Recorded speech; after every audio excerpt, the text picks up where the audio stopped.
Almost 3 years ago, the planet Earth went through a major shakeup, and the animals and plants living there started evolving in wild ways. To keep things from going off the rails and to keep the peace, humans discovered they could control monsters. These awakened individuals become known as monster trainers. Or at least that's what this fatty woman told us. She wraps up the lesson by reminding everyone that everything they have learned today will be on the test. Right at that moment, the school bell rings, signaling the end of the class. Before everyone heads out, she also gives a shout out about the monster taming exam tomorrow and suggests that anyone interested should come check it out with their parents. As the students head out and the city streets get busy, we meet GAO Ping, an 18-year-old from Chang'an 3rd High School. He's got dreams of becoming a monster trainer, but lately he's been stuck dealing with these super annoying system prompts that keep bugging him. He doesn't bother paying much attention to what the system prompt is saying and figures it might just be a hallucination from all the recent stress. As he heads up the staircase, he spots a spider chilling on the steps. And sure enough, the system window pops up again, showing the stats of this monster.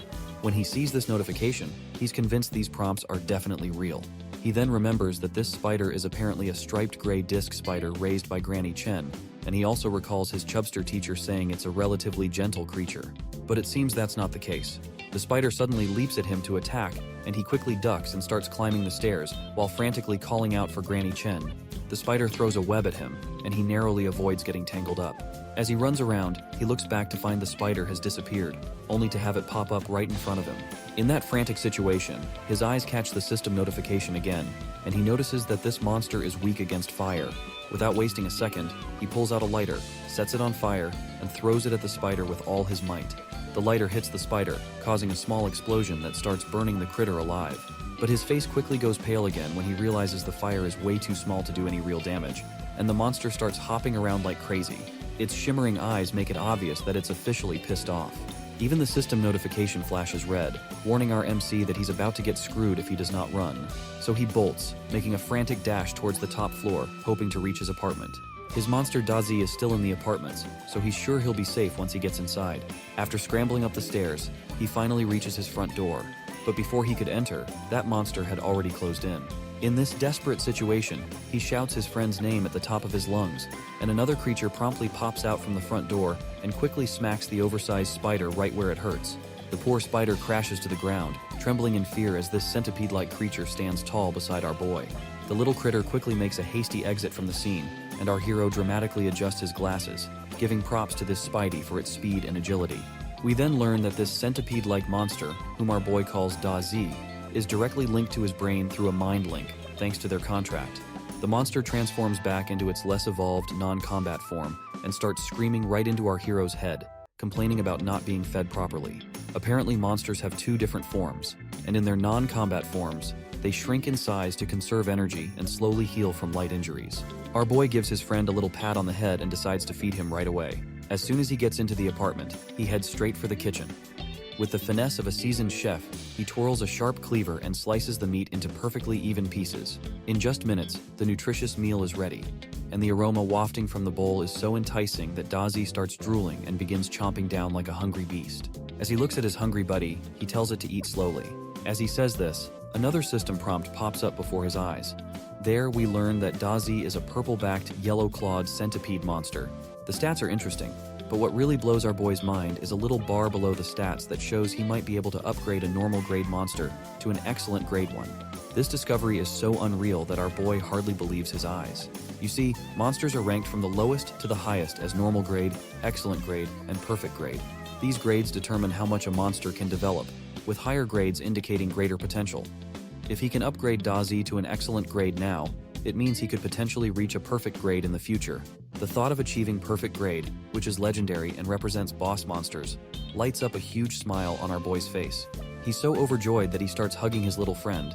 But it looks like this clueless creature has no idea why its master is going wild with excitement over what seems like an ordinary moment. Our boy dives into the requirements for the excellent grade upgrade. First up is shade grass, which is easy to obtain. He can also buy thunderstruck wood without much trouble. But the lightning core crystal is a different story. A common 5-element core crystal already costs 8 credits, so a lightning core crystal, which is rarer, would set him back at least 10 credits, which is pretty pricey.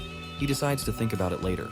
Since the New World government was established, they set up both Alliance dollars and Alliance credit points. Alliance credits are a high-class currency based on Alliance dollars, and 10,000 Alliance dollars can be exchanged for Alliance credit points. He also reflects on how, after his parents died in the accident, the country sent 20 credits as a pension, and he still has 11 credits left. It's barely enough to get the materials DAZI needs for the upgrade. He worries that if he uses those credits, they won't be able to live normal lives anymore. Once DAZI finishes its meal, it still seems hungry. Eventually, our boy ends up sharing his own food with the monster. As he sits there, he gets kinda dejected as he laments how tough it is to make money in this world. He's got the recipe for the upgrade, but just doesn't have the much needed cash to buy the materials. That's when he remembers the people known as monster breeders. His face lights up with excitement as he imagines himself working as a monster breeder to earn some hard cash. Apparently, the secrets to monster evolution have always been closely guarded by breeders, but since he can see the stats of monsters through his system, he's confident he could become the best monster breeder and earn as much money as he wants. He then recalls his teacher's words from today about the monster breeder examination happening tomorrow. He quickly pulls out his phone to see if he still has time for registration or not. Well, conveniently enough, he still has 3 minutes left. Without wasting any time, he smashes that yes button, and after a brief loading period, a congratulatory message flashes on the screen, stating that his application has been accepted. It instructs him to go to the Chang'an City Monster Breeder Division tomorrow at 9 a.m. sharp to participate. The next day arrives, and before heading out for the exam, GAO Ping knocks on the neighbor's apartment. When the door creaks open, out steps an absolute beauty. She looks like she hasn't slept much, with sleepless eyes that suggest she had fun last night. She asks our boy the reason behind his visit. The guy, however, quickly averts his gaze to avoid eye contact with this stunner, and greets her with a simple good morning in a low tone. She asks him why he's visiting so early, and he explains that he's heading to the monster breeder exam and needs someone to look after DAZI for a couple of days. Not surprisingly, the girl quickly agrees, telling him not to worry about a thing and that he can go off to his exam without any concerns. He becomes pleased as he can take his tests without worrying about DAZI. He bids her, Sister Tang Tang, the lovely neighbor, a good day and offers to treat her to dinner when he returns. When GAO Ping leaves, her expressions shift. She makes an irritated look and wonders how GAO Ping even received a contract for this ordinary, ugly centipede. When DAZI hears the lady say such derogatory things, he becomes enraged and attempts to leap on her. But she caresses his head and looks at him gently and sympathetically. She knew the old guy would be angry to learn about DAZI. As they enter the living area, she sees the call from the elderly man on her phone. After giving DAZI his meal, she sits down on the couch and answers the phone. She calls the elderly man as Old Jiang, anticipating that he won't become upset about what she is going to reveal. She explains that GAO Ping is a typical grade centipede with yellow claws and a purple back. Now the old man is enraged and yells over the call. He gets angry with her for not giving him guidance on the centipede since it has a low potential and is challenging to train. The beautiful lady took the phone away from her ear after hearing him yell. As she moves in the direction of the widow, she asks him how she could have accomplished it. Given that GAO Ping, his grandson, resembles him, she describes him as an old guy who is as obstinate as a mule and says that GAO Ping's daughter left the centipede for him. As she tousles her hair, she states that if it were up to her, she would eliminate the disobedient people and replace them with the obedient ones.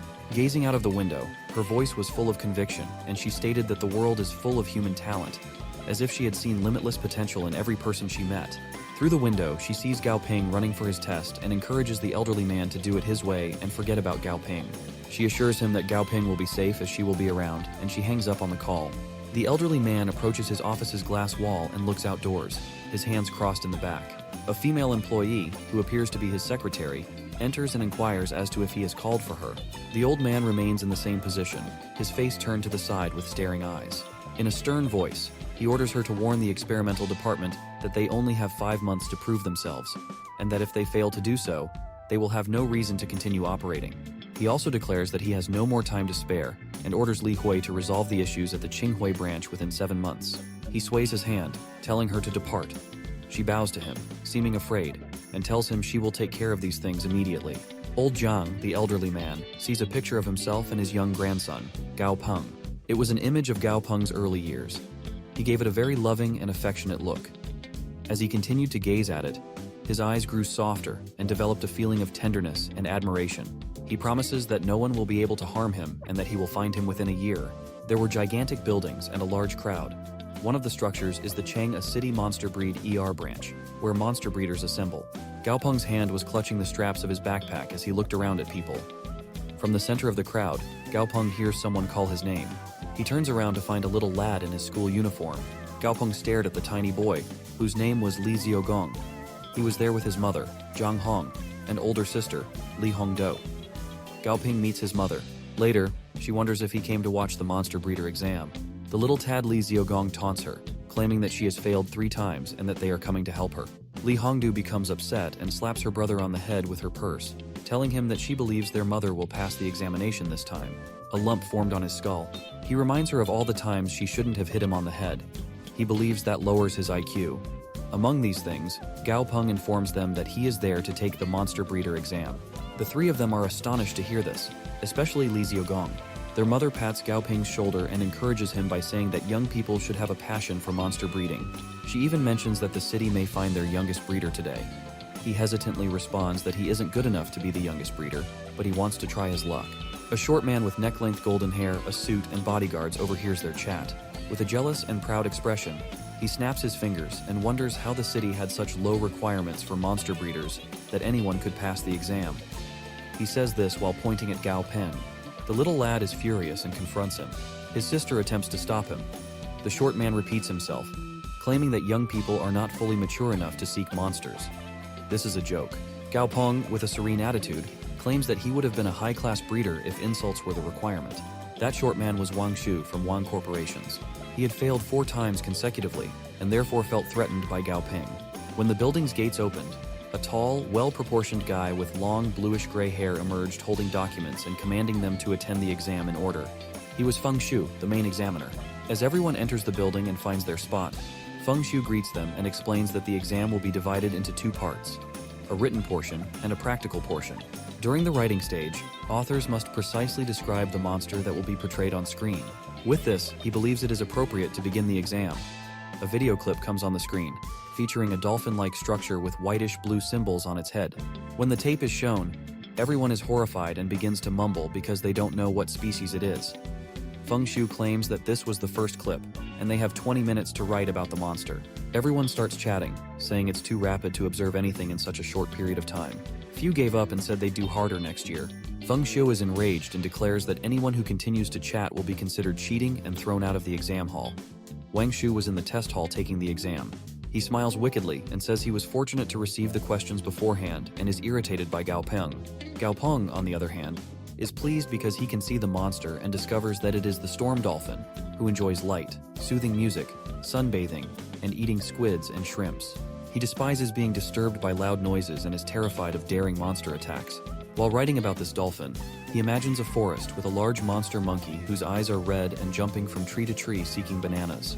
He's a powerful monkey who enjoys climbing trees and eating bananas. He becomes easily upset and irritable, and he fears a poison-related monster attack. He notices a mantis again in the jungle, this time among the huge trees. It is a keen mantis that is fearless and enjoys fighting.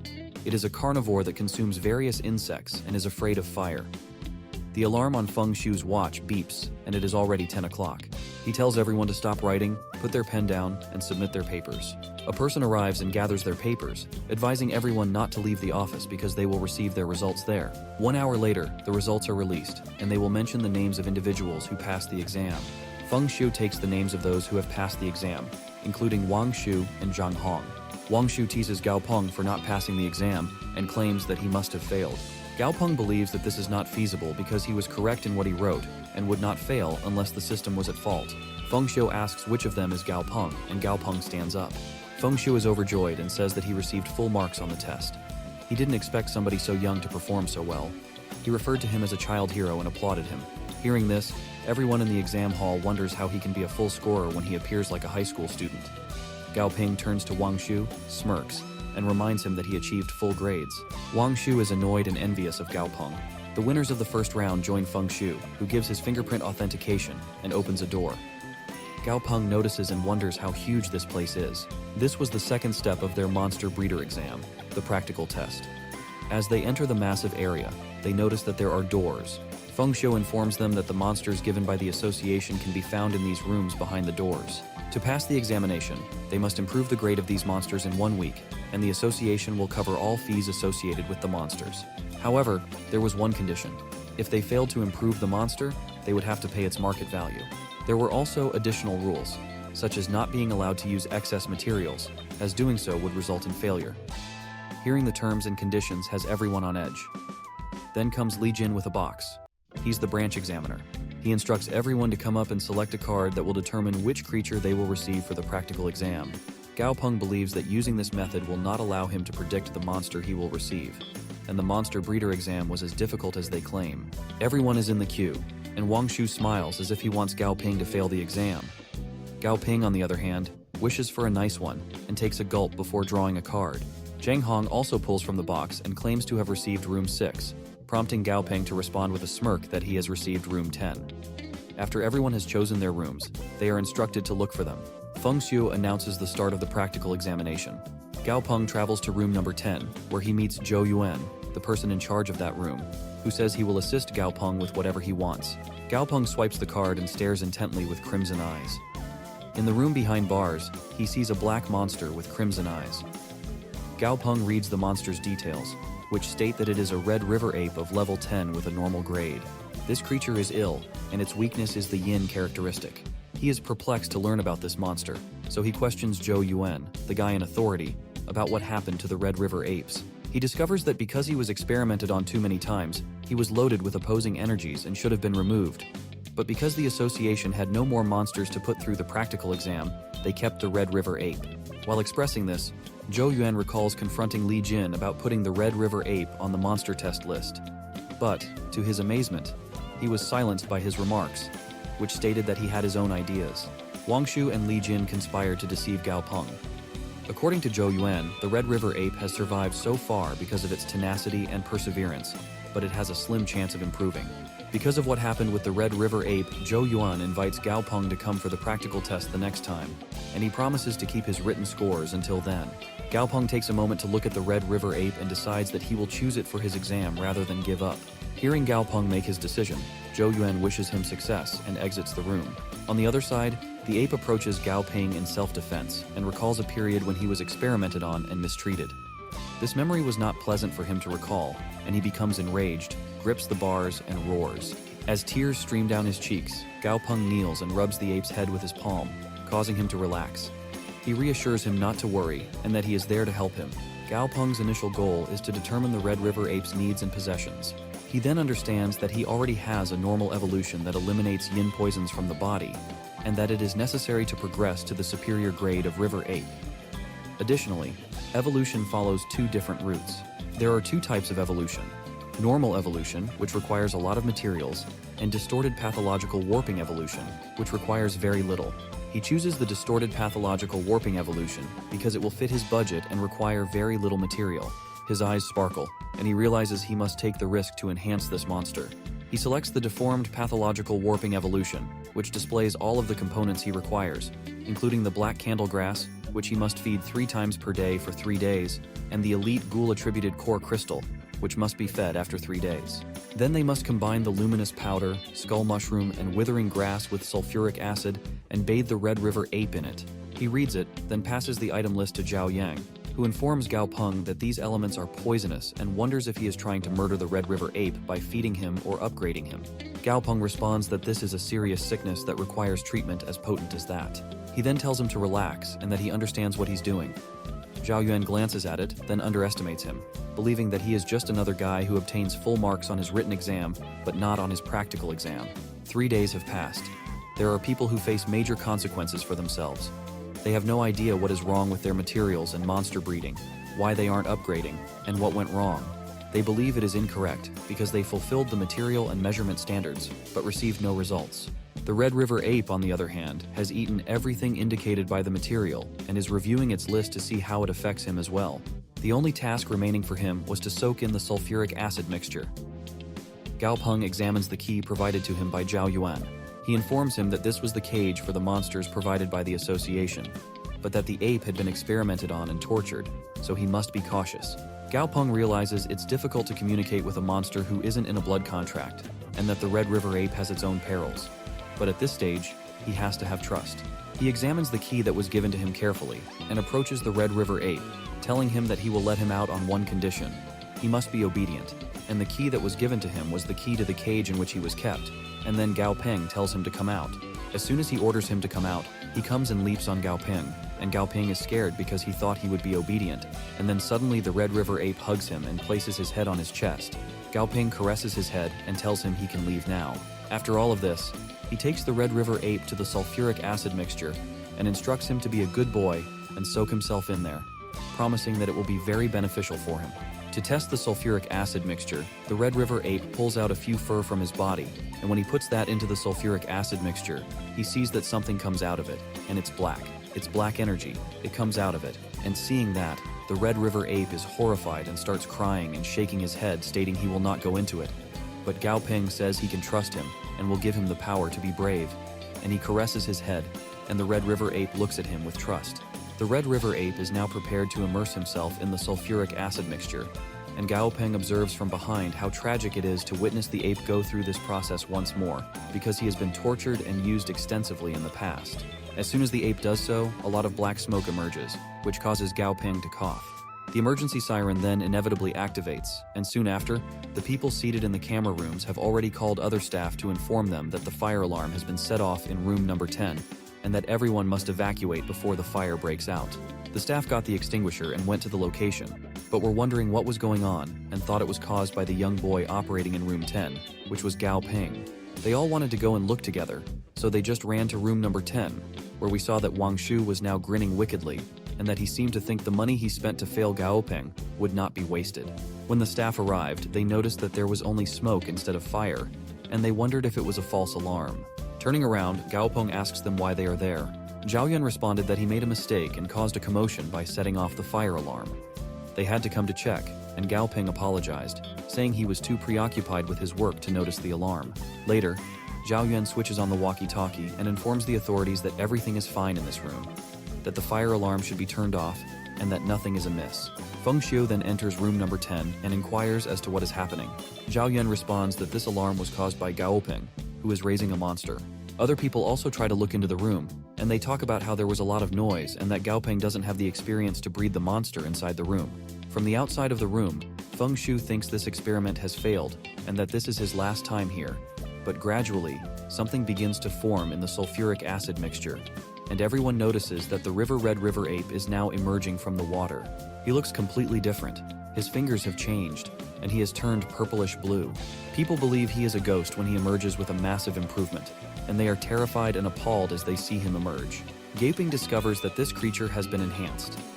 The Red River ape has finally been upgraded to level 11, which is a very elite tier, and he has emerged into a SKULL GHOUL ape.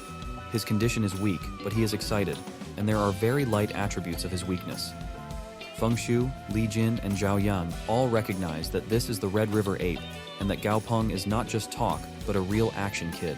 They are all shocked to see this. GAO Ping is now in shock that this worked, and that his system is so strong that he thinks he can breed and evolve any kind of monster as long as he has enough materials. In the meantime, GAO Ping is taking care of the River ape, who is now transformed into a SKULL GHOUL ape, and he realizes that he has grown larger and that his bone has a lot of mass and it looks like it's made of metal. Li Jin then speaks with Feng Xiu, stating that this is a unique monster that has never been seen before, and that having a ghoul is a very rare trait. Feng Xiu understands that the ghoul attribute is extremely uncommon, and since this isn't the new monster species, he questions how GAO Ping even created it. After hearing these words, GAO Ping turns around and informs Feng Xiu that he has evolved the Red River ape into a SKULL GHOUL ape, and as anticipated, he passed the test. Now, the ape has discovered GAO Ping. Now, after examining GAO Ping and wanting to talk to him, the ape tugs his shirt. GAO Ping is now massaging his fingers, gives him a gentle pat, and asks if there is anything he needs to be happy about, adding that he has assisted him in raising his creed. Holding his hand, GAO Ping says this: now that he wants to, the SKULL GHOUL ape is very emotional and gives him a lot of looks. Li Jin now makes the decision that he wants this monster to be his, since it has a very high standard. He currently has an excellent work ethic, so this should be a natural fit for him. Instead of handing it to the staff, Feng Xiu gives it to GAO Ping since they understand that the monster is quite devoted to him and can have him. Li Jin and Zhao Yuan are stunned, wondering how GAO Ping could have it. He even asks himself if this is really necessary for him. GAO Ping is then shocked to learn that he has been given the monster, and Feng Xiu reassures him that, although it is not listed, it cannot be argued that anything can be said about his data. They have nothing to lose because it appears that GAO Ping has successfully evolved the ape. Therefore, he asks GAO Ping if he wants to take the monster with him. Although GAO Ping believes it hasn't fully evolved, he discovers that there was a monster of standard grade before it became perfect. All they need to do is wait until level 20. Additionally, the monster will be promoted to a commander tier monster, which is even more exceptional than a level 11 monster once it reaches level 20. Since it's reasonable to assume that this monster is already a commander tier monster, GAO Ping believes he does want to take this. Zhao Yun now believes that this Red River ape is not the same Red River ape as before, and that it would be detrimental if he didn't accept it since the Red River monkey might wish to accompany him. As the ape continues to want to speak with GAO Ping, Li Jin enters and states that he does not believe GAO Ping should accept it, and that the monster should be sent to the association to be awarded to the employee with the highest work ethic. Furthermore, there is no way to determine what progress it has made because it has already undergone 6 experiments. Wang Shu even enters and asserts that it is correct, and that this monster ought to have been vanquished earlier. They all accuse him of cheating and wonder how someone so young could accomplish something so significant. They are now confronted by Feng Shu about their belief that GAO Ping has cheated. They claim that it is not that the young guy cheated, but rather that it is so hard that no beginner could have handled such a monster. They also claim that GAO Ping, the young boy, discovered a technique somewhere and accidentally healed the monster, which is how the outcome came about. Feng Shu then addresses them, asking if the results should be deemed illegitimate if this was merely the product of his luck. They respond that it's not invalid, but success is the ultimate outcome. Therefore, the ape should not be handed to him, but the certificate should. Additionally, he cites the association's tradition, which causes Feng Shu to burst out laughing. He then claims to have had a great time, and Feng Shu believes that he wasn't too severe with Li Jin. He informs him that many breeders in this world are extremely pampered and believe they are living their best lives. When he says this, he challenges Li Jin and confronts him to demonstrate his abilities. If they are that strong, then there will always be someone stronger than them. He says this while pointing to GAO Ping. So GAO Ping responds that he's only here to get a certificate, not to get into trouble, and he confronts the opposers that just because he passed, it's because he's young, that he cheated, and that he couldn't, and that just because they couldn't do it doesn't mean he couldn't, and that if he did, it's because he got lucky. GAO Ping addresses them with confidence, stating that they are not only inept, but also lack knowledge, and that because he achieved it, they believe it was impossible. But how could they believe he could cheat? Although in this world, when the Red River ape name appears, it has nothing to do with water. It simply comes from the Red River, which runs next to the natural habitat, and it is not a water attribute monster, just because of the river name in it. And people believe that it is a water-attributed monster, and that this thought was very foolish. GAO Ping informs everyone there about the previous mistakes made with the ape, stating that they had given it a lot of water and yin-type ingredients, which actually made him weak. This is a well-known fact that anyone who has lived this long must be aware of, and it is extremely stupid if they are unaware of this point.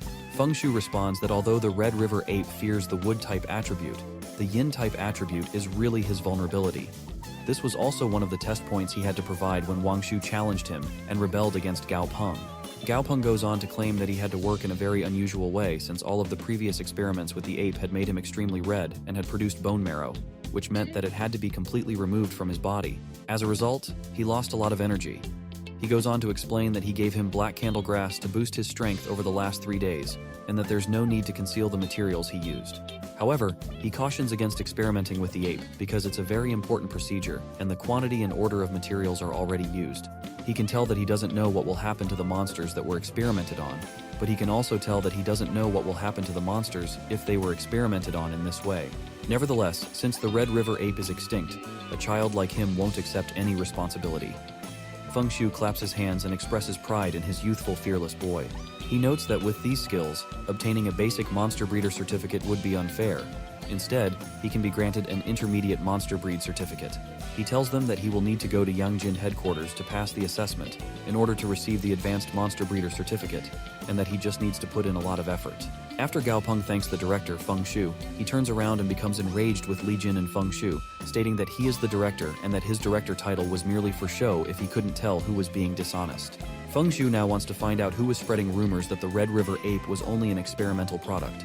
Both Li Jin and Feng Shu are scared because, after hearing all the chaos, people outside believe that Li Jin is strange and always opposes GAO Ping, and that Feng Shu has a mental illness. Zhao Yun raises his hands as he exits the room and informs Feng Shu that Li Jin purposefully included the Red River ape in the test list's name because Feng Shu had bought off Li Jin. The evidence is in the monster transfer records, and they will find out when they examine them. As Wang Shu hits the ground, he realizes that he has used all of his efforts. After hearing this, Feng Shui declares that Li Jin has been sacked from the association and will never be hired again, and that Wang Shu is now disqualified and will not be allowed to take the test for the next 3 years. Because they deserve it, everyone outside is quite thrilled. Gao Ping responds that he needs a favor when Feng Shu offers to bring him to his office for a drink and apologizes for whatever occurred today. Gao Ping is now extremely pleased that he passed the test, obtained the Intermediate Monster Breeder certification, and named the SKULL GHOUL APE Dubby because he enjoys sitting in a daze when left alone. He can use the 30 points he receives to improve his score on the college entrance exam, and he also receives a free monster. Gao Ping is welcomed to Feng Shu's office, where he is informed that he can compete in the next monster breeding contest on behalf of Chang'an City. It doesn't matter if you are an elder, middle-aged adult, or even a young teen. Everyone starts from the same place, but since you are so young and have a lot of potential, you should definitely shine. Gao Ping asks which monster breeder tournament is the World One. Feng Shu responds that it is. There are just a few talented breeders in this city, and for the past few years they have never been good, and they never had good results. Given that, only a small number of competitors will get a consolation prize of 10,000 credits, and that it would be extremely self-centered if Gao Ping chose not to participate. Feng Shu wonders if Gao Ping is interested in the international global tournament. With a confident demeanor, Gao Ping abruptly rises from his chair and tells him that it's nothing. But that tremendous power comes with a big responsibility. He then questions whether he truly needs to attend the tournament. People were discussing him and the SKULL GHOUL Ape on the bus, and they were really interested in hearing about it. While on the bus, he thinks it is extremely difficult for Gao Ping to raise DAZI because he is so young and very handsome for his age. But he is also talented, so he believes he can do it. In the bus, Gao Ping keeps thinking about the 10,000 credit prize and what he can do with it, but he is unable to choose what he wants to do. For this reason, he has no choice but to sell Dumpy, the monster ape, and the fact that DAZI already eats a lot means the ape would also have a big appetite. The ape follows Gao Ping as he arrives at his destination after they exit the bus. Gao Ping is perplexed as to why the ape threw him over to the side as they were walking. When he asked him, he discovered that the ape was only defending him from an attack. He introduces his monster pet, DAZI, and tells the ape that they are a family. He notices that DAZI has grown significantly and has become very fat. He then asks Sister Tang what happened to DAZI, and she responds that she fed him a lot and made him healthy and extremely strong. Gao Ping is incensed because this is unhealthy. It is overnutrition, and he wonders why being overnourished is referred to as strong and healthy. According to Sister Tang, she fed DAZI since he was always extremely thin. The ape and DAZI are looking at each other in the meantime, and the ape is rather proud of himself since he is stronger than DAZI. To which Gao Ping responds that as a normal student, they gave him a monster who had failed to evolve 6 times. But because of his effort and the monster's cooperation, he became an intermediate monster breeder and even got the certificate and was gifted with the monster he evolved.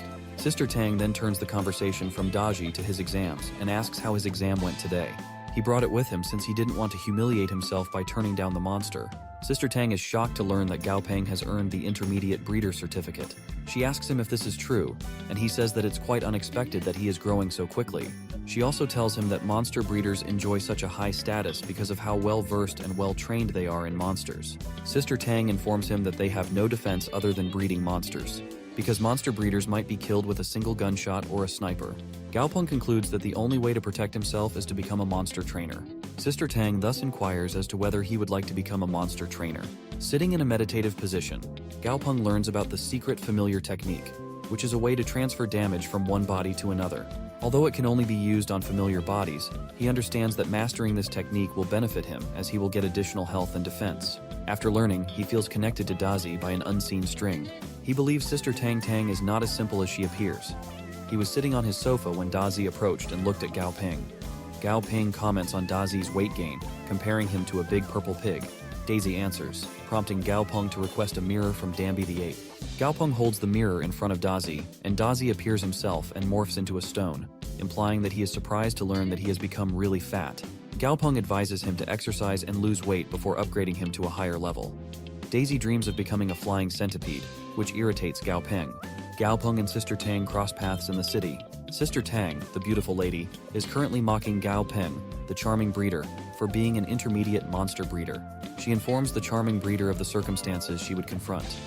She brings him to a site and mentions her past job experience. She brings him to a site and explains that she previously worked with a partner to build a monster breeding agency, but he stole all of her invested money in the monster breeders and abandoned her. Gao Ping remarks that this site isn't as horrible as it appears. It's in the heart of the city on the most luxurious streets, and the rent isn't cheap here either. According to the lady, the region used to be a thriving industry, but with the departure of monster breeders, business has been quiet. Internally, Gao Ping believes Sister Tang is acting strangely, but he follows her upstairs and she shows him the work studio on the 3rd floor. She offers him the best price for the business and 20% of the company share, but it won't affect his studies. He only needs to come here on weekends and the monster breeder job is simple. GAO Ping questioned why she was hiring him when she could have hired 2 monster breeders for the same amount of price. It turns out that the beautiful lady prefers a single employee to a number of them. Sister Tang says even if she does not have monster breeders, she cannot risk destroying the shop's name. GAO Ping believes she has good management powers, and because the studio is in a posh area of town and the pay is so large, he can't dispute it. He wants to wonder whether this is a trap, but Sister Tang has been an orphan for the last 3 years, and if it hadn't been for her care, he would have battled to make ends meet. He subsequently decides to dismiss it and believes that Sister Tang will never hurt him. However, if he gets paid so well and his abilities are not that outstanding, he would have to work hard to make money for her. After much contemplation and thought, he comes to a resolution and informs her that he will listen to her and accept the offer. Tang appreciates his cooperation and she is quite worried inwardly because first things went well. However, she was hiding something from GAO Ping, which is highly suspicious, and she's happy that he didn't find out about it. The staircase opens. They enter the floor, where they meet a really lovely girl with gorgeous round eyes and hair, and Sister Tang is greeted. She presents GAO Ping to the receptionist, Xun Quangquan. She informs him that she has explained everything to her, and that she will familiarize him with the workplace and his co-workers. She swiftly says her goodbyes and goes to work. GAO Ping is concerned that there are too many suspicious things about this, but decides to stay quiet. The receptionist directs him to register his details. While the receptionist is at her seat, she wonders how young he is. She believes he is a scammer based on his details. Meanwhile, GAO Ping thinks that if he wants to make a lot of money for Sister Tang, he'll have to set a standard price, but because it's different from others, they must obey his directions. His success record is 100%, which will be beneficial for advertising, and at this rate, he could charge the same amount as the majority of breeders. It will not be only about money, but he will take it less, and he will be more knowledgeable. He continues thinking that it would also be insulting to trick the codes, and he would just suffer more. Based on the current price, he will take it and double it 3-fold. The lovely receptionist returns and hands him his registration, which is now complete. She asks whether he truly wants to decide the price at 3 times the average intermediate master breeder, but because he has no prior business experience, he won't have any clients for a while.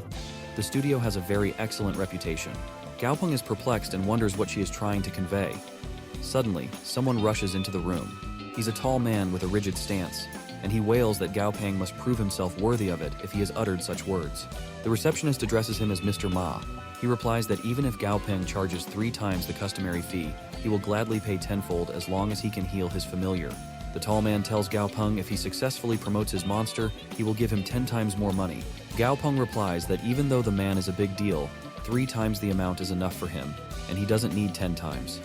The tall man is feeling calmer now and asks if he is sure he can take care of his monster pet. GAO Ping says he's not in a hurry and will check on his monster. The tall man believes him and shows him his monster pet, which is very small. It turns out that the small pet is bleeding and it is actually a rat. It's a purple electric rat at level 19. It is electric and has a small injury that is bothering it. Its weakness is mud. GAO Ping sees all this and understands that there is a danger that needs to be fixed. He asks what the rat was fed to become like this. Then the tall man remembers he gave the rat a special food called blood jade gynoderma, thinking it would help it evolve. But it didn't happen, and now he is begging GAO Ping to help his pet. GAO Ping rests his chin on his hand and thinks that the rat is changing and hurting because of its blood and electric traits. He then checks all the materials needed for the upgrade. He follows the rules set by the system, and as long as he has the right materials and meets the requirements, he can successfully upgrade it. The charming guy asks the receptionist to get some items for him: 5 shadow fruits, 5 scarlet marble pits, 50 golden lightning leaves, and 1 crystal from a bloodbath monster. She agrees and goes to get them. While she's gone, GAO Ping asks the tall man if he followed the breeder rules. After that, they plan how to get the materials, but he has to pay for them himself. The tall man says there is no issue as long as the pet rat is okay. GAO Ping tells the rat that he will do his best to help it get better. Later, he takes the rat to the treatment room, where all the supplies are ready. He puts on a glove and an apron. Outside the room, the receptionist and a tall man are looking in through the glass window. They are scared and confused about what is happening. They wonder if this is the way to help the red thing change. They ask him if he is really sure about it. He replies that he is very sure this method can help. GAO Ping calms him down and puts something into a pot of soup that is on the stove. When he adds it, purple energy begins to appear, which is the energy of Yang. He asks if the tall man wants some soup made from his rat. Later, he explains that it was just a joke to make everyone laugh. Gao Ping says this was just a special soup that will help the pet rat get better and heal. It's a special medical bath made just for him. The tall man knows that they need to stay calm. He just needs to stay calm so his pet rat can get better. Even though there are many well-known monster breeders, it's hard to get an appointment with them. Gao Ping, who is just an average monster breeder, doesn't know how to help, and if things go wrong, he thinks he can handle it his own way. After a few minutes, Gao Ping tells the tall man not to worry because the monster is healing quickly. Suddenly, the lid of the container pops open. The monster pet jumps out, making a big mess in the treatment room and throwing things around. They are happy that their monster pet has finally evolved. Gao Ping was able to do this. The monster is now a purple electric blood mouse, which is an elite level 20 creature. It has two attributes, electricity and blood. The tall man is lucky to have a perfect creature with two attributes. All he needs to do now is train it, and it will become a commander level monster. The tall man apologizes for being rude and doesn't expect to be helped so well. He thanks Gao Ping sincerely and leaves. Gorong gives him a receipt for the money spent on his services and for damages to the office, reminding him to pay for everything. Gao Ping gives a list to the pretty receptionist and asks him to send all the items to his house, taking the cost out of his paycheck. The tall man wants Gao Ping to see another pet and asks if he can set up a meeting for tomorrow. He says money won't be a problem and he will pay 3 times for the other pet. Doping responds that it's not about the money, but he has classes and is only free on the weekends. The tall man can't believe that Gao Ping is still in his classes. Gao Ping says that he is a senior in his 3rd year. They are all very surprised to find out that he is still in high school. The receptionist says that Sister Tang spent a lot of money to buy this studio to get rid of all the monster breeders and asked to keep it a secret. She thought that Gao Ping was just being treated as a toy for rich people, but did not expect him to be this capable. Sister Tang Tang is seated on her couch, holding a core crystal between her fingers. She sends the core crystal with her invisible lizard monster to Gao Ping's room and tosses it at the centipede that was beneath his bed. The centipede and SKULL GHOUL ape glance at the core crystal, and DAZI appears and consumes it. The ape is horrified and attempts to stop, but DAZI has completely eaten it and is now experiencing a response.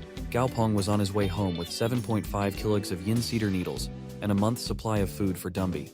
And he believed that if he continued to upgrade Dumby in this manner, he would reach epic level.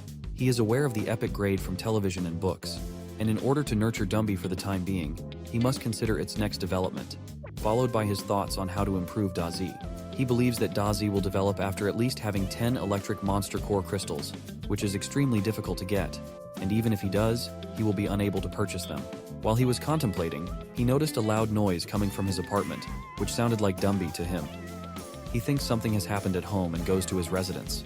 He unlocks the gate and calls out Dumby's name. He notices the centipede, his monster pet DAZI, lying on the floor. His level was rising after consuming a large amount of Thunder Titan centipede meat and a monster core crystal, indicating that the material belonged to a centipede species and fit the prerequisites for its development, which is currently underway. Gao Ping is taken aback by this, since he doesn't understand how DAZI obtained the core crystal. He thinks about it, and he is aware of how pricey this core is. Then he suddenly recalls Sister Tang Tang, who must have handed it to DAZI. Sister Tang Tang enters at the moment, and Gao Ping asks her if she is the one who fed it to him. She responds that if she had informed him beforehand, he would have rejected the idea, which is why she fed it to DAZI without informing him. She then brings 2 bags full of ingredients, saying that he has earned a couple of days' pay, and how could he splurge like that? So she gives him some materials and leaves. Gao Ping now chastises DAZI for forbidding him from eating everything he catches or what comes to his sight. He realizes he can't leave DAZI in this state since evolution is ongoing and nothing he tries will succeed. He takes out a number of potions, nuts and bolts, and crystals, and then discovers a branch with a purple blossom and several leaves.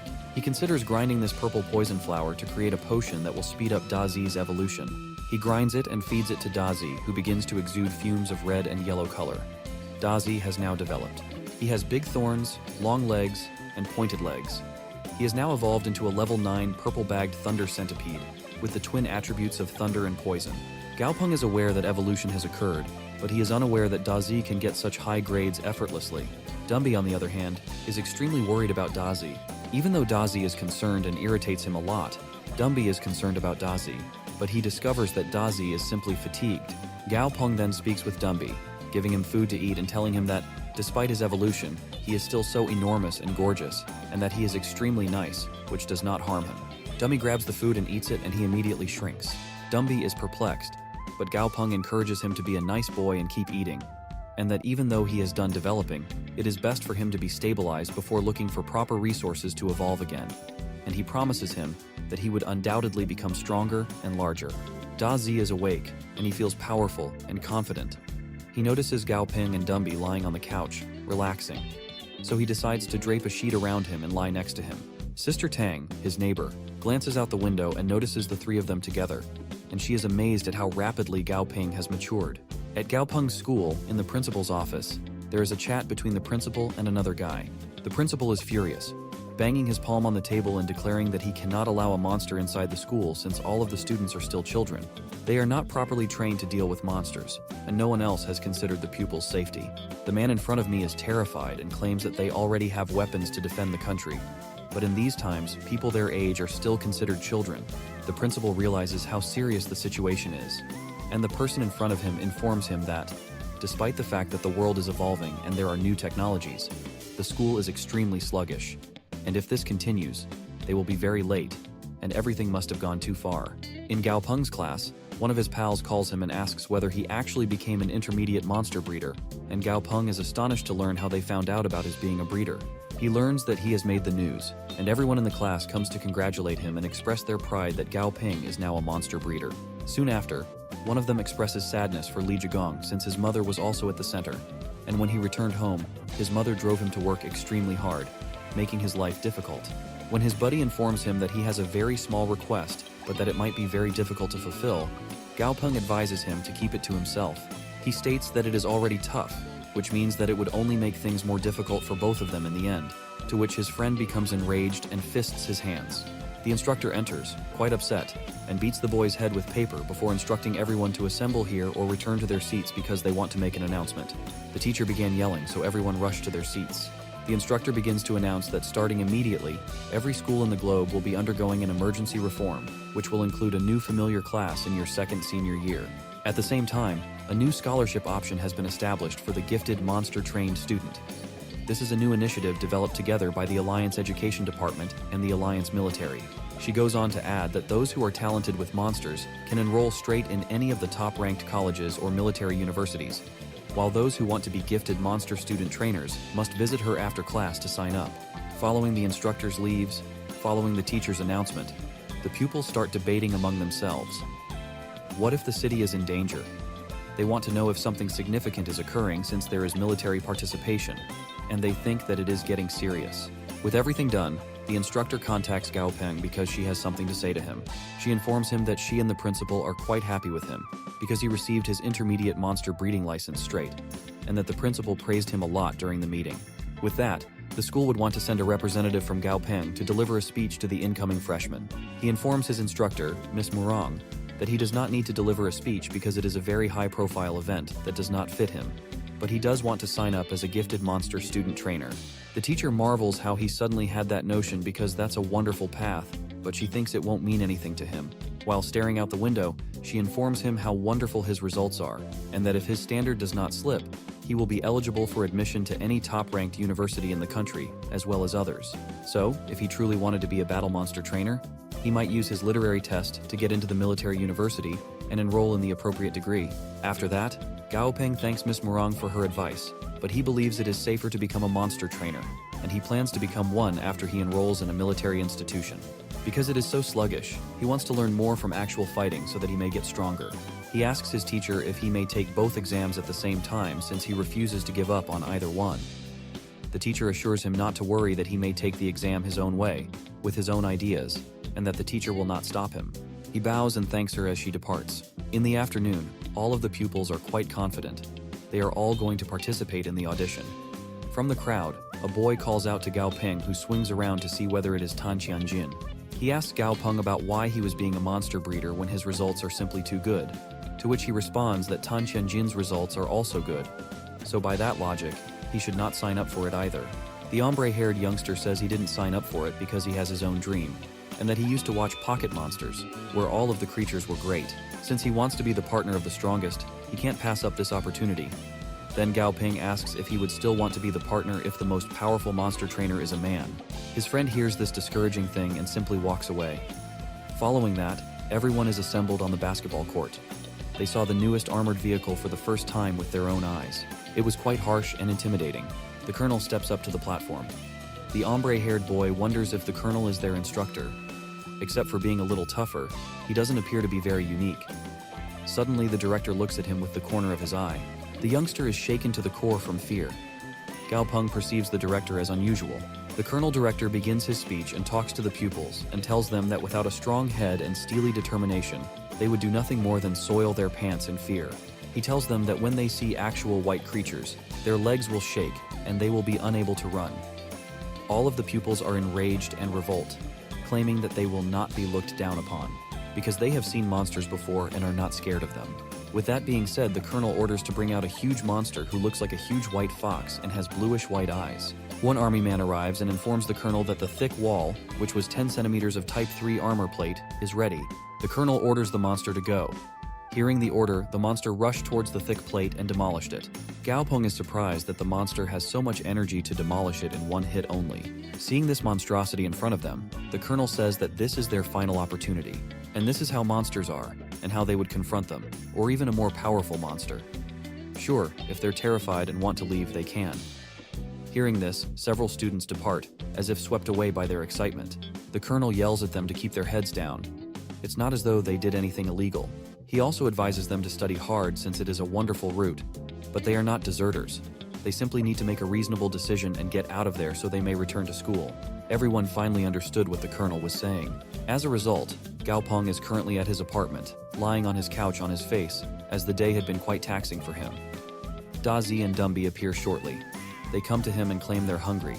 According to the Open, based on the colonel's statements, just 1,200 children from schools around the city enrolled within a month will be remaining, and the rate of elimination is far too high. He notices that the yin cedar needles are absent after he has ceased it completely. He wonders where they've gone since there's only one stick remaining. He questions DAZI and Dumby about what happened to the stick. DAZI claims that Dumby ate it. He sighs and stares at him, saying that if he wants to eat more, he may just tell him.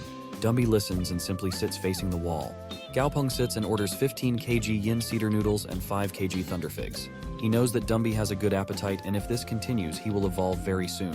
His major worry right now was DAZI. To advance DAZI, he must feed him 100 kilograms of thunder figs, which are somewhat less expensive than yin cedar needles at 200 alliance dollars every 500 grams. He is fatigued because he understands feeding his family is getting increasingly tough. He comes to school and notices this plenty of creatures have been inside. It feels like a zoo has sprung up within. He glances at a large pig that is situated at the school entrance. He notices an innocent girl standing close to the pig and asks whether this is her monster pet because it was obstructing the road. The girl is torn because the pig has grown significantly since the last time he ate. The adorable girl stated that when she originally brought it, it did not appear like this, and she had no idea what it was trying to communicate. The army man eventually arrives and inquires as to what is going on. It turns out that he is their instructor. He discovers that a familiar is obstructing the road, and it happens to be a pig. The instructor's monster pet, which is a wolf, follows her orders to resolve this, and goes up to the pig with a threatening glare and a low growl. The pig, who is now scared shitless of the wolf, moves away quickly. The instructor then orders the training to begin quickly, without wasting any time. It was on that day, as a crucial component of their training, they began honing their skills with their familiars. Otherwise, they won't follow their orders, regardless of how powerful their creation becomes. The instructor advises that before they can establish a flawless relationship with their familiar, they must first grasp its behaviors and likes and dislikes. He goes on to say things like for his silver moon wolf, he brought him a black armored peg, and then he had to feed him by himself. He played with it and slept with it every day. And that's how it is. He is now trusted, and this silver moon wolf does what he says. He goes on to explain that his training has given his monster more power and a wider variety of attacks. Next up is Lao Li, who demonstrates the silver moon wolf's proficiency. He orders every pupil to pay close attention. When the monstrous wolf displays the strength of his bite, GAO Ping and DAZI are startled and alarmed. The lecturer explains that familiars can serve many purposes simultaneously. They come in 5 different varieties: aggressive, defensive, supported, therapeutic, and dominant. The green devil wine, for instance, has the ability to be both field controlling and defensive. Additionally, some skills can teach it to be hostile as well, but just for show. The teacher permits pupils who have already made the decision to follow the training path and come to pick up the training materials. What may DAZI's strength be, GAO Ping thinks? Since they share a blood bond, any harm that GAO Ping sustains will be transmitted to DAZI, and self-defense is becoming increasingly important. However, Hal thinks of a way to strengthen its defense. Yet, he is taken aback by the ape about how it could transport a box that large, indicating that it's most likely an aggressive ape. He gets the notion from looking at the ape. He recalls reading about the hairless mutant ape known as the monster box ape. Since its thinning hair isn't much of a defense, its parents trained it to continuously strike trees with its body after it was born, making the trees incapable of harming it. Instead, it struck the cliffs or rocks. This behavior was repeated by the boxing ape, and its distorted skin hardened. Following all of these events, it developed thick muscles and developed scars that resembled an armor shield. Even if it struck a cliff, it couldn't get hurt right then. GAO Ping believes that by using this training approach, he may raise the strength of DAZI. Thus, he must select his training materials. The material that GAO Ping selected was a large hammer. He approaches DAZI and promises to be nice and to obey him. He promises them that he will never have to endure misery again or see the large hammer again, and that this is the only time he has to be in pain. DAZI attempts to flee because he is afraid. With the hammer in hand, GAO Ping chases after DAZI and eventually captures him. His hands were scratched, but a week later, they were fine. When GAO Ping wakes up in the morning, he decides to sleep a bit longer because he has no training that day. But there was something that woke him up. He woke up as DAZI was hungry. GAO Ping then promises to prepare breakfast for him. He first considers how his strength and speed have improved, and how fortunate he is to have grown one size larger, reaching level 10, so it is not a waste to give him additional food. Dummy has also advanced in level. He waits for his dinner while sitting next to DAZI. GAO Ping is really concerned about providing food for those two voracious eaters. GAO Ping's phone was on the table beside the dummy. A call pops, and Dumby's hand moves, and he receives it. On the call, it was Liu Senlin from Blue Shield Protection Company as its general manager. He had given him a call to talk about an agreement that would help him, and requested to speak with him face-to-face about it. GAO Ping enters the monster breeder office, and the receptionist informs him that the guest is waiting for him in the reception area. He rushes to meet the guest. They meet, and the guest believes the person in front of him is Mr. Gao. GAO Ping then introduces the guest as the general manager of Blue Shield Protection Firm, whose name is Liu Senlin, and invites him to his firm to serve as their monster breeder consultant. Then they decide to sit and discuss. GAO Ping wonders why they picked him as the monster breeder consultant. He eventually realizes that despite their superior qualities, he does not understand why he needs to work for such a large organization as Blue Shield Protection Company, or why their boss has come to hunt for him. Mr. Liu feels GAO Ping is quite modest. Mr. Liu claims that there are 2 advanced monster breeders in the city, but they are unable to hire their services. One of them is the Director Chen of the Monster Breeder Association, and his hands are already full from running the association alone. How would he find the time to be a consultant for such a small company as theirs? He informs him that the other guy is Mr. Gu Shenlin, the #1 monster breeder who works for the government as a full-time monster breeder consultant. Other intermediate monster breeders choose Mr. GAO Ping over anybody else. GAO Ping thinks about it and says they can talk about the fees later, but he'd want to add a few conditions. If they agree to this condition, their professional relationship will be unaffected. GAO Ping continues to state that he must attend school Monday through Friday and does not want to be interrupted during these periods in case of an emergency. His second requirement was that he might be a monster breeder consultant but not an exclusive breeder for their firm. He can only ensure that it will not benefit your rivals. Mr. Liu agrees and provides him with a contract that he believes would be appropriate. GAO Ping believes there is something strange about the contract because there are no obligatory criteria, and the yearly pay of 50 alliance credits and commission is included. The commission is 50 alliance credits for each of the company's devil mantises that he needs to develop. He feels this is a straightforward and obvious contract that will benefit him. However, he signs the contract with no limits. The receptionist arrives and announces that Mr. Ma has arrived.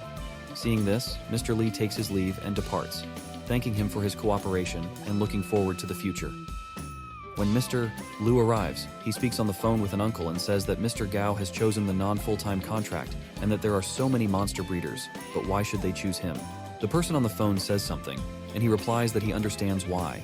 After that, GAO Ping proceeds to the treatment room, where he notices that Mr. Ma has purchased another monster breeder, as previously discussed. He was the Begonia semperflorens sprite from Monster Level 3, which was a typical grade. It was made of wood and was in good shape. It has 2 weaknesses, fire and electricity. To advance to the outstanding grade, he needs 100 drops of lower dew and 100 years of wood essence. He feels the plant is quite attractive and asymmetrical, with burgundy patterns that emit a faint aroma. He questions if he truly wants to evolve this sprite. Mr. Ma claims that in a month, there will be a Flower King contest, and he intends to compete for the title. GAO Ping believes that the Flower King contest is not a beauty contest, but that flora are more popular than ghoul monsters due to their medicinal properties. and he cannot believe that this person intends to enter a beauty contest, especially with the sprite he has brought. He believes Mr. Ma is a brat full of envy. The receptionist believes that only women compete in the Flower King event, so it's very questioning as to how a man like him can compete for the crown. The sprite takes Mr. Ma's hand, and Mr. Ma says he wants to get things off to a good start since he believes in himself. He wants it to be happy, which is why GAO Ping needs to evolve it in order to win the tournament. GAO Ping reassures him and tells him to leave it to him. He tells him that the costs are quadruple the amount, and the receptionist delivers the gadget where he must swipe his card to make the payment. GAO Ping hands the material list to the receptionist and instructs her to bring over the materials listed. The receptionist agrees and adds that since these are standard supplies, she will go get them right away. She gathers the items as he instructs both of them to wait outside while he works. GAO Ping does something and pulls up an injection-like device, smiling maliciously and telling the spirit to relax, that it would only hurt for a little while, and that he need not be terrified. Mr. Ma and the receptionist observed GAO Ping from behind the door. Mr. Ma then tries to stop GAO Ping, but the receptionist pulls him back and advises him to stay calm for the sake of his spirit. After a minute, GAO Ping permits them to enter, and they can see that the sprite has advanced to level 4. It's an outstanding grade, and everyone is healthy and happy. It turned out to be extremely nice.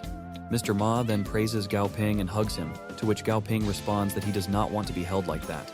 He hugs him with great joy. A monster pet was resting on the ground, and it was accompanied by a very gorgeous girl who was disappointed that she had failed to train the monster yet again. They claim that even if they pass the test, they may not make it to the top of the class.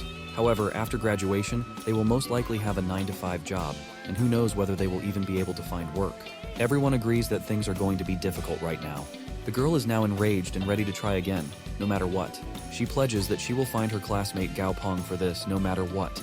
In a mountainous place within the forest, there lives an animal that resembles a chipmunk, but with golden markings on his forehead and arms. He has excellent claws and a pretty small face. Within the woods, he feels someone hurl him out, and he is launched into the air before landing on the ground with a massive force. It appears that large, spider-like creatures, spider-like monsters, did this to him. There were massive spiders that flung him through the air. In the city, GAO Ping visits the material shop and places his normal order of 15 kilograms of yin cedar needles.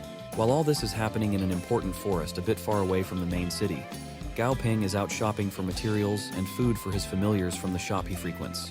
The owner informs him that they are virtually out of stock and only have 5 kilograms remaining. He believes that these needles should never run out because they are available on the outskirts of the city. The shopkeeper informs him that a swarm of spiders appeared out of nowhere and devoured all of the attribute plants in that territory. And now that the land has been shut by the military, he learns that the other creatures dwelling in the forest have become food for them. Following this talk, the owner advises Mr.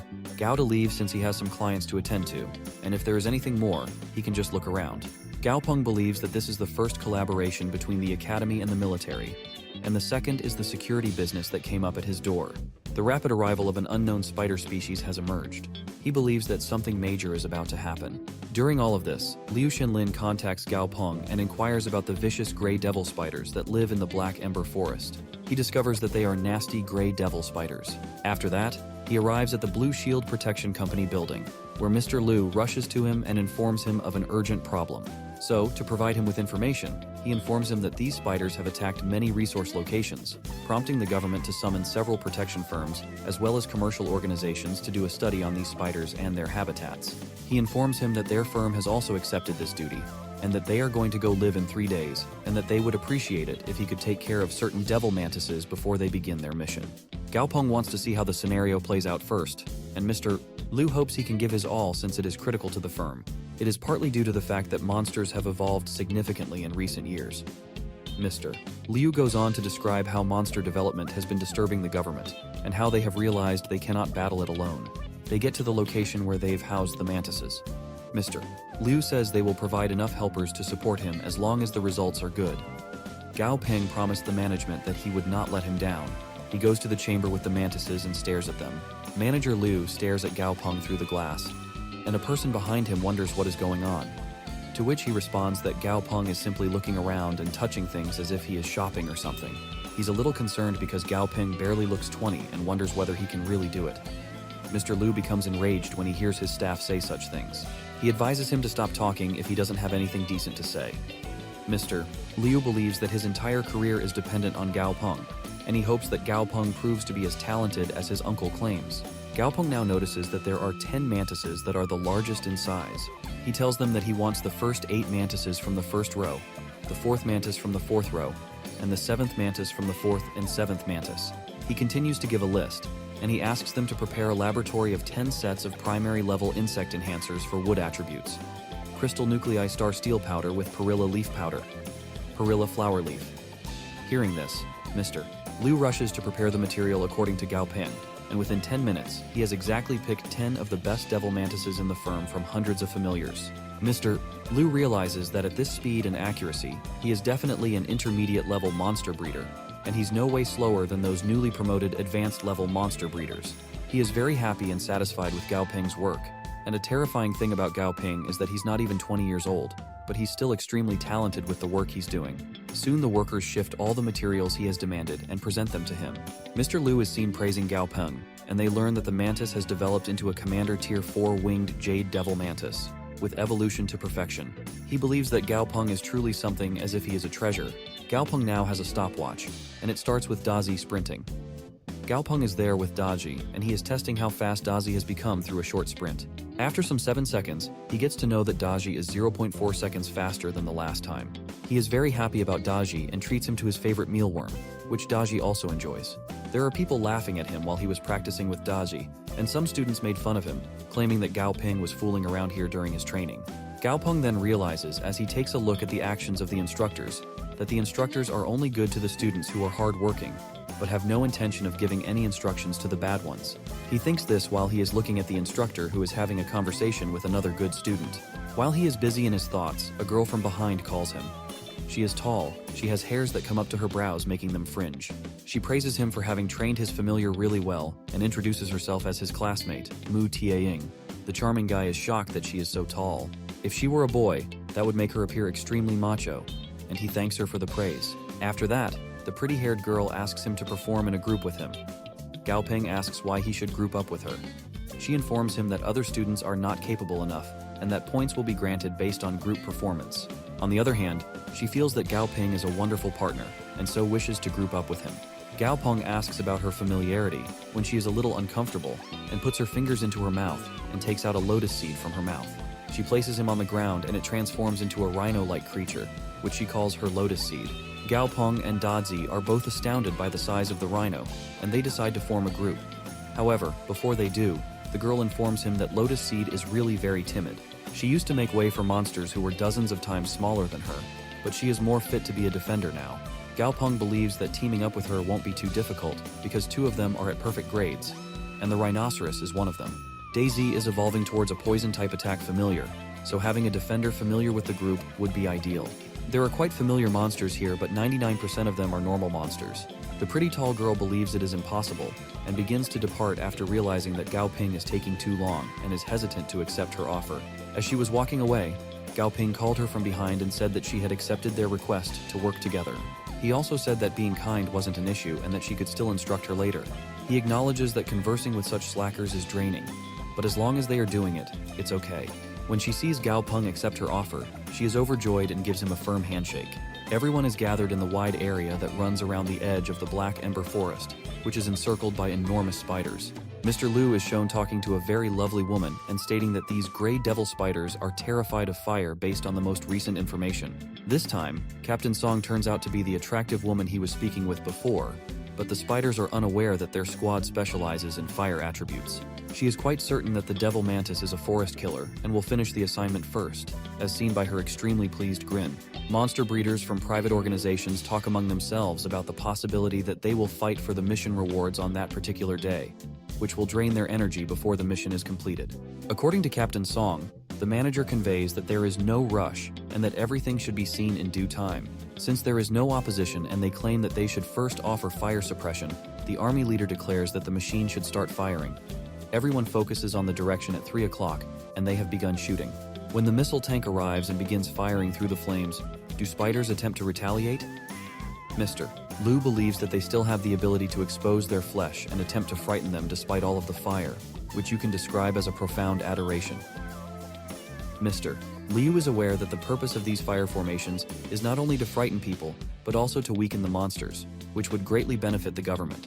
Because of the school's lack of seriousness, Captain Song is quite upset and very serious. She yells at Liu that they have 8 commander-tiered familiars, but the other organizations have only sent 3 or 4. He tells them that everyone is always hiding something or the other, and it is just that Mr. Liu was very honest and had shown his cards before anything even started. All of a sudden, a giant creature that resembles a yeti appears in between the forests, distracting everyone and making them curious about the sound. When the yeti monster becomes furious, it storms across the forest, causing fright and flight. An eagle monster appears out of nowhere and engages in combat with the yeti creature. The locals there call it the Golden Deity, who is the most powerful protector in the military area, and they are glad that the Golden Deity has kept them safe. Feeling dejected, the yeti turns away and departs after glancing at the Golden Deity. People believed they were going to perish, but the military chief told the monster breeders to hurry up and assemble. The chief, who is annoyed by the monster breeders, is approached by a blue-headed man wearing black sunglasses. He thinks they can handle this on their own, but the blue-headed lamb tells him that they had to take this action to create monster breeders with themselves, since the world altered in an unanticipated violent way. Therefore, it was necessary to involve non-governmental organizations at this time. The non-governmental organizations' monster leaders look for spider monsters in the forest, with their monster pets with torchlights. A member of the Captain Song's team approaches her and informs her that their team is wasting their energy since there are too many spider monsters, despite the fact that their families can kill them in a single hit.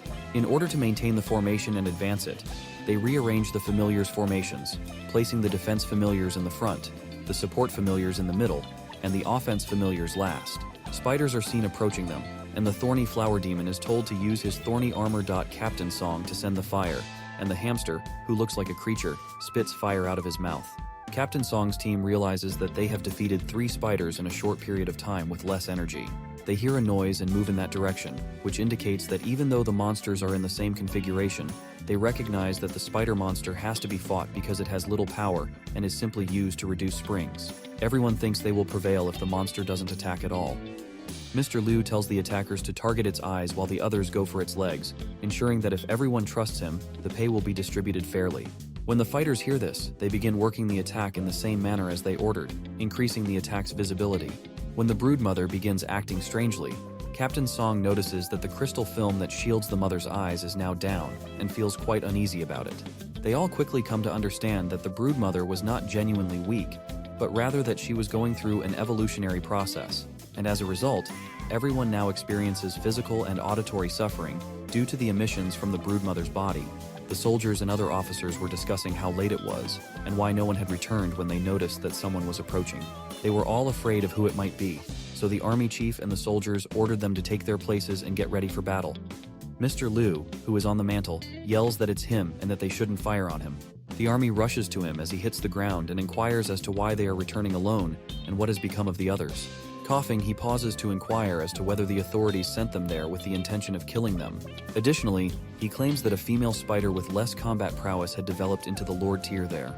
He is asked to calm down and explain the issue to the army head. He informs them that during their exploration of the cave, they came upon an evolving female spider. It was enormous, and all they could do was watch as their fellows were killed. They even used their apex familiars to finish their tasks, but they were unable to locate them. Furthermore, he had doubts about the number of those who would survive. He is currently being questioned by the army personnel if these were the findings of their laboratory study. As they were discussing this issue, they noticed that another person had returned from the jungle with his head down and hands on his chest. If the Spider King had followed them there, the army leader inquires.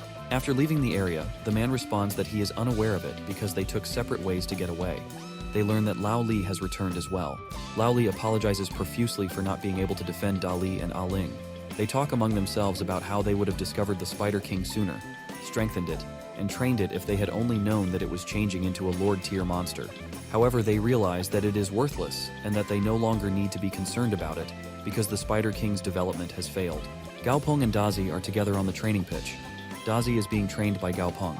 While he was teaching him, a boy was there with his dog and yelling at the dog to see DAZI's obedience. As he strokes DAZI's head, he reflects and understands that he must transform both DAZI and Dumby into the Lord tier as soon as possible, because doing so would increase the likelihood of hunting successfully in the wild. He would benefit a lot by turning them both into the Lord tier, as his reputation would become well known as a monster breeder. Additionally, he would be able to finish Yang Jin's advanced monster breeder task by then, and he will undoubtedly continue to get stronger as long as he follows that path. He is aware that level 14 has already been successfully conquered by DAZI. DAZI has not completed all of his training yet has reached level 13. He gets a call from his classmate Mu Tieying, who is holding a book. GAO Ping believes that since they have chosen to work together as a team, they should be adequately prepared. Additionally, he would be able to come up with a plan using this book. He studies the book Mu Tieying delivers. GAO Ping reads it, which contains information about the defense familiars. The book mentions how iron-like will is much more important than physical defense, and also many other important facts. He gives her a pat on the shoulders, thinking of how earnestly and how hard she had been working. Just then, the loudspeakers announce and call for all the students to gather in front of the stage. A group of names of disqualified students is called out by the instructor. When the names of those who qualified and those who were rejected are announced, everyone asks them how they were able to qualify and how they were disqualified, claiming that this was unfair to them. The instructors are expressing that they have been evaluating their performance over the last several weeks, and that it is not up to the level that would have qualified them for it. Using his phone, the teacher dials Xi Jiangyi's name and inquiries as to whether he enjoyed playing. He recalls being always occupied with his phone. The instructor then summons Hu Latang, whom she used to snooze every day. She covers her eyes in embarrassment, and the instructor is very strict, telling them that they can do anything they want starting tomorrow, including sleeping in class or skipping even the most basic training, because there is no point or reason to continue. The actual struggle is the second portion of the training. They would not only have mishaps, but even harm their loved ones if they were forced to continue training with this carefree attitude. Everyone is taken aback as they learn that the second step will involve actual combat. A dispute breaks out between two pupils on how powerful their familiars are, and how they would undoubtedly destroy one another's familiars. Everyone can see them amid this chaos. They begin to quarrel about the yellow-tailed scorpion, claiming it is only a common one and not particularly powerful. When the instructor says that each group must consist of 5 persons, and that their practical instruction will begin shortly, they instantly cease arguing. When they hear this, they both rush to stand next to GAO Ping and tell others to pick someone else because they are already in the same group as GAO Ping. The two individuals who had just been arguing over their monster pets were now praising GAO Ping for wanting to be in a group with him for a very long time. Arriving at GAO Ping's group, the instructor identifies himself as Zhang Renbai. After stating that he is the group's instructor for practical instruction, he asks if there are any volunteers who would like to come up first. They are shown a variety of monsters by their tutor, and they must select one to fight them. When the two men who had previously been fighting saw these creatures, they became terrified and began to wonder if they could ever alter them. When they hear this, the teacher shows them another one, a level 10 hairless blood hyena with an outstanding grade. He may not appear to be hurt, but because it is of high quality, it is superior to the steel-bristled boar and, to top it off, possesses poison resistance. It hurts too. This blood hyena is on GAO Ping's mind. GAO Ping accepts the challenge of volunteering and reporting to the instructor. He decides on the steel spiny boar that their teacher initially showed to them. The boar is anxious, enraged, and furious. A fight breaks out between DAZI and the boar. GAO Ping observes that DAZI is at a disadvantage during their fight, but he also sees that the boar is poisoned and just slightly hurt. Since DAZI has already administered the poison, which causes the boar to suffer severe damage, he believes he has complete control over the situation. The boar had a disadvantage, and it fell so quickly, which astounds everyone, including their own monster companions. The instructor informs them that the boar is poisoned since it has turned green. When the other gang members discover that DAZI is a toxic creature, they are horrified. In addition to congratulating GAO Ping on his centipede's successful completion of the training, the instructor advises him to reduce the venom's maximum dosage, as doing so will make it more difficult to counteract its potency throughout the training. Since DAZI has performed well, he gives him a reward and thanks his instructor. The instructor declares that the boar is still capable of fighting and asks if anyone else would like to go next. According to the man wearing a green vest, he believes his familiar can manage the second round of combat. The fat man and the green sweater man begin arguing about their master pets once more. At that point, the green sweater man orders his yellow-tailed scorpion king to attack the boar. He is so sure that his scorpion will win that, just as he believes it will, it falls and turns out to be poisoned. He is told by Mu Tieying that his scorpion poisoned himself because not all of his familiars notice that his poisonous attacks are resistant to poison. Even though the poison of DAZI is still inside the boar's body, the fat guy begins to laugh because it's hilarious. However, while they are arguing, he notices that his monster dog pet rushes to the boar to fight him. The fatty tries to stop his pet but to no avail, while Mu Tieying has some questions for GAO Ping. The instructor sighs as he considers how difficult this group is to manage. Back at home, GAO Ping thinks it's adorable and really foolish of Dumby to expect that food would just show magically in front of the refrigerator when he opens it. When his phone rings, he realizes it's the Monster Hunting Association, and he assumes it's about the Yinshada needles he needs. When he answers, He learns that the order has been numbered and completed, and he is asked to inspect the items at the association before accepting them. He is now certain that his order has arrived, and he quickly leaves in his shoes to bring it because if it's out of stock, he would have to switch DAZI's evolution methods. He was being seen from a distance by 3 brothers. They were tracking the package from the warehouse association all the way to GAO Ping's house because they believed he was the one who had spent a lot of money on those yin shada needles and that they were there to rob him. One of the 3 brothers is afraid and asks if it is really okay to go this far. They then stealthily enter his flat building at night and bicker with each other on the way up the stairs. When they arrive at his door and attempt to unlock it, Sister Tang, the lovely woman who lives next door to GAO Ping, asks them why they are there since it is already bedtime. The boys are afraid and want to conceal the fact that they are here to steal it, so they offer the excuse that it is too dark in the hallway and they can't see the door. As Sister Tang closes her door, one of the brothers holds the door open and asks if it would be possible for them to get a drink because they are thirsty. They all smirk and exchange a very fishy look as Sister Tang invites them inside their home. As soon as they go inside, one of them shuts the door and responds that he doesn't want to disturb any neighbors. Sister Tang tells them that even if she were disco dancing at home, her neighbors wouldn't be able to hear since her walls are constructed of specialized soundproofing material. When the 3 brothers notice her monster lizard pet behind her, they become frightened and tremble. One of them pulls out a huge knife and tries to attack Sister Tang, but she has special powers that come from her hands, so she hits his hand and throws the knife on the ground. The other brothers are terrified, and that's when the thief brother throws his monster pet, a tiny one. The 3 brothers had a venomous porcupine that they threw, and the lizard ate it. They fight with Sister Tang, and the 3 brothers pull out a bullet rat monster. They believe they are winning, but they are now seeing Sister Tang's true colors. Sister Tang fights with them and ties them in a rope.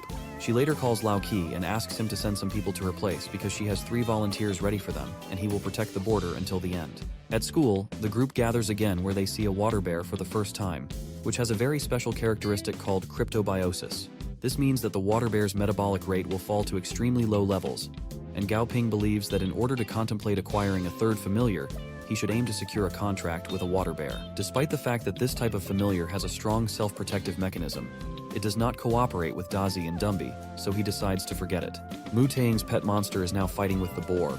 Her pet monster did an excellent job of fighting, but she became very enthusiastic and was inching closer to where they were fighting.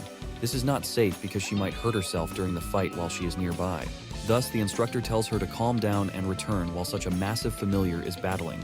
At that moment, Zhao Peng receives a call from Manager Liu, who asked him whether he was free today. GAO Peng believes it's a little flattering because Mr. Liu invited him out wherever he wanted to see his other friends. He reflects on how much loss the company experienced during the last forest tragedy, and how hard they are working to win over the skilled master breeder. After thinking a lot, he informs Mr. Liu that they should meet outside the school gate after his courses have ended. Mr. Liu arrives at the school gate. In his skull, he has his daughter, who attends the same school. She kept a small cat as her monster pet. Mr. Liu asks if he could glance at the familiar. He looks back and notices a cat familiar, which is an unusual sight. It has the monster trait of wood and a vulnerability to water. However, he assures his daughter that he would be available on weekends and that she may find him there. During this talk, Mr. Liu leaves his daughter off at home and informs us that he needs to do something with GAO Ping. Assuming an arrangement has been accessed, his daughter departs. GAO Ping believes that if this was a planned gathering for him to see his friends, he would not send his daughter home. He feels things are becoming crazier by the minute. And out of curiosity, he asks Mr. Liu about his pals, but Mr. Liu keeps it a secret, telling him that he will find out when they reach their destination.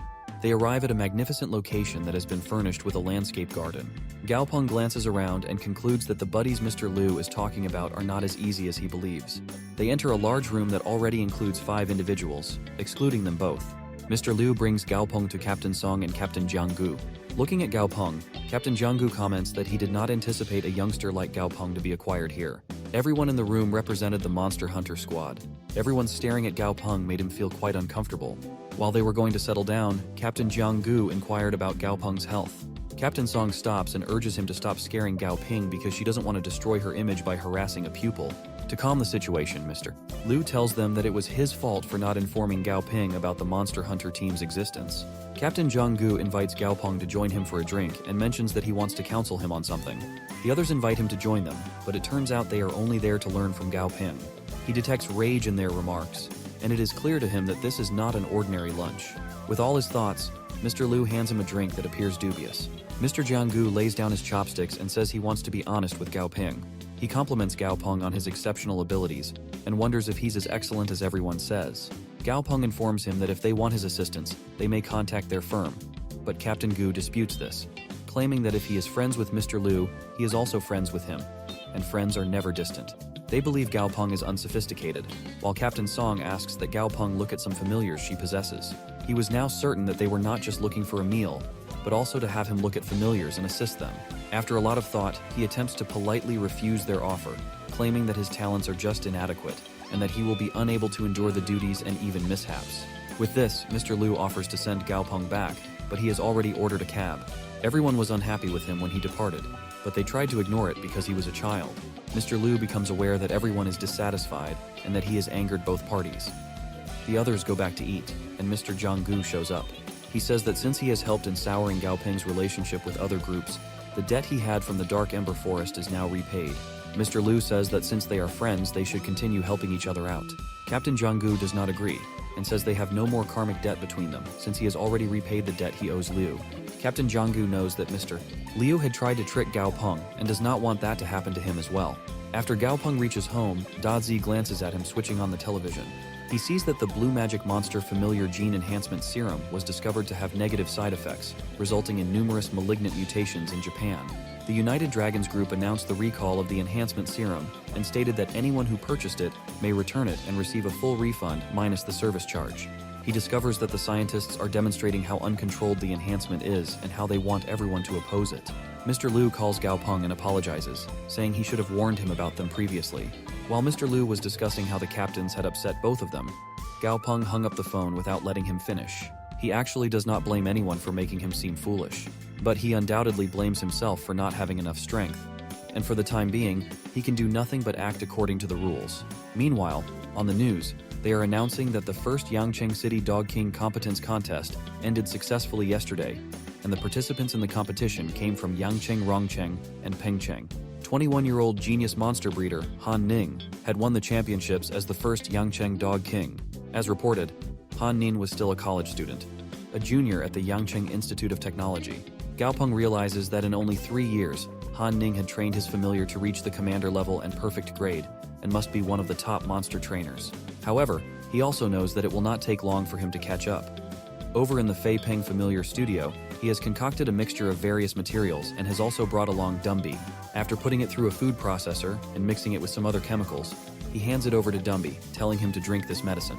Just then, Zhao Yu, who had previously been told by GAO Ping to come over whenever she needs, walked into the studio with 2 of her friends. One of them is joking around saying that he must look quite old if he was around Zhao Yu's age. They bicker and tease each other along the way to the reception. At the reception, Xun Qianqian greets the guests and asks them if they have any appointments scheduled with them. The girls look around and ask if they really need an appointment considering the studio looks way too empty. Quan Quan says that if they do not have an appointment set up, then she can contact her boss to set up a time. Zhao Yu remembers that her dad had told her that Uncle Gao's monster breeding abilities were extremely impressive and had even called Gao Ping the #1 genius in Chang'an. However, due to the extremely high fees, he just did not seem to have many customers. Suddenly, there is a loud scream and a roar that is heard from behind a closed door. The 2 girls are taken aback and their bodies feel weak and pained. Even the cat familiar that one of them is holding is terrified of the roar. It is so scary that they cannot even breathe. All of a sudden, the doors burst open. A monstrous purple-hued familiar with sickly translucent skin walks out of the smoke when the door opens. It is apparently a SKULL GHOUL ape at level 16 having an epic grade. It had even received a special characteristic called a blood thread heart. Gao Ping is absolutely amazed and happy that Dumby has evolved successfully and immediately checks the special characteristics. The characteristic has primarily 2 effects. Firstly, it can consume a certain amount of blood threads in order to form a blood thread heart. When it possesses a blood thread heart, all aspects of the SKULL GHOUL ape would strengthen. Secondly, if he consciously activates the blood thread heart, it will trigger heart resonance. Through this, he can control the beating of hearts. It is a very powerful special characteristic, and Gao Ping knows that this will boost his combat abilities a lot. However, it will not be convenient to take him out like that. Thus he walks out of the room and asks Quan Quan to find something to cover Dumby up. Meanwhile, Quan Quan is simply staring at him with a flabbergasted expression. It was absolutely shocking that he had managed to evolve yet another familiar in such a short time. Just then, Zhao Yu calls out his name and Gao Ping notices her. He remembers that she is Manager Lu's daughter, and that he had promised to take a look at her familiar once. He wonders if he had sent his daughter there to test him after GAO Ping had hung up on him last time on their call. Manager Liu really was a crafty, sly fox after all. However, GAO Ping notices that aside from the cat familiar of Zhao Yu, her friend's familiar looks much more interesting. It was like a jellyfish moving through the air as if it were the sea. Just then, Zhao Yu speaks up and says that she hopes he can have a look at her familiar. GAO Ping smiles and tells her to not call him uncle, and that he was not used to such formality since they were of the same age after all. GAO Ping had already realized at this point that Lu Zhaoyu did not know what a crafty fox her father was, and decided that he should not bully a young girl just because of her father's actions. He then tells them that as usual he will first charge them, and after they have paid, he will have a look at their familiar. Since it was an elite normal mint cat, according to his standard rates, it would be 60 credits. However, since she was Mr. Lu's daughter, he can ensure that the upgrading materials will be on him and free. She thanks him profusely on hearing that, but just then, he asks her where the cat has gone, only to find that it is hiding in a corner, frightened by Dumby. Seeing Zhao Yu walking over, the cat makes an adorable face, jumps onto her lap, and starts touching her bosom. Both GAO Ping and her friends wonder just how perverted the cat is. GAO Ping then turns to one of them and asks her where she had bought the jellyfish. She is surprised that he is interested in this type of pet, and explains that it is not really a familiar, but just a little pet at best. She mostly used to take its help as a portable purse. Saying so, she puts her own purse into its mouth and it disappears immediately. The jellyfish is surprisingly able to store things inside the extra-dimensional space in its own body. She explains that the levitating jellyfish was originally a speciality of Pengcheng City. However, a wholesaler who had imported a bunch of them recently was selling them at Wook Square. GAO Ping has firmly decided that he will be using this type of familiar as the third one for his party. Thus he travels to Wook Square where two people are trying to sell the familiars, calling them the newest fashionable unique purse, a flying purse. The jellyfish are extremely cute, and the ones most attracted by the offer are girls. Most of the girls are asking their boyfriends and partners beside them to buy the familiars for them. GAO Ping also arrives and asks one of the sellers to show him the levitating jellyfish. The man simply hands him one of the. However, GAO Ping shakes his head and says that he wants to see all of them, and not just one, because he will be picking the one he prefers himself.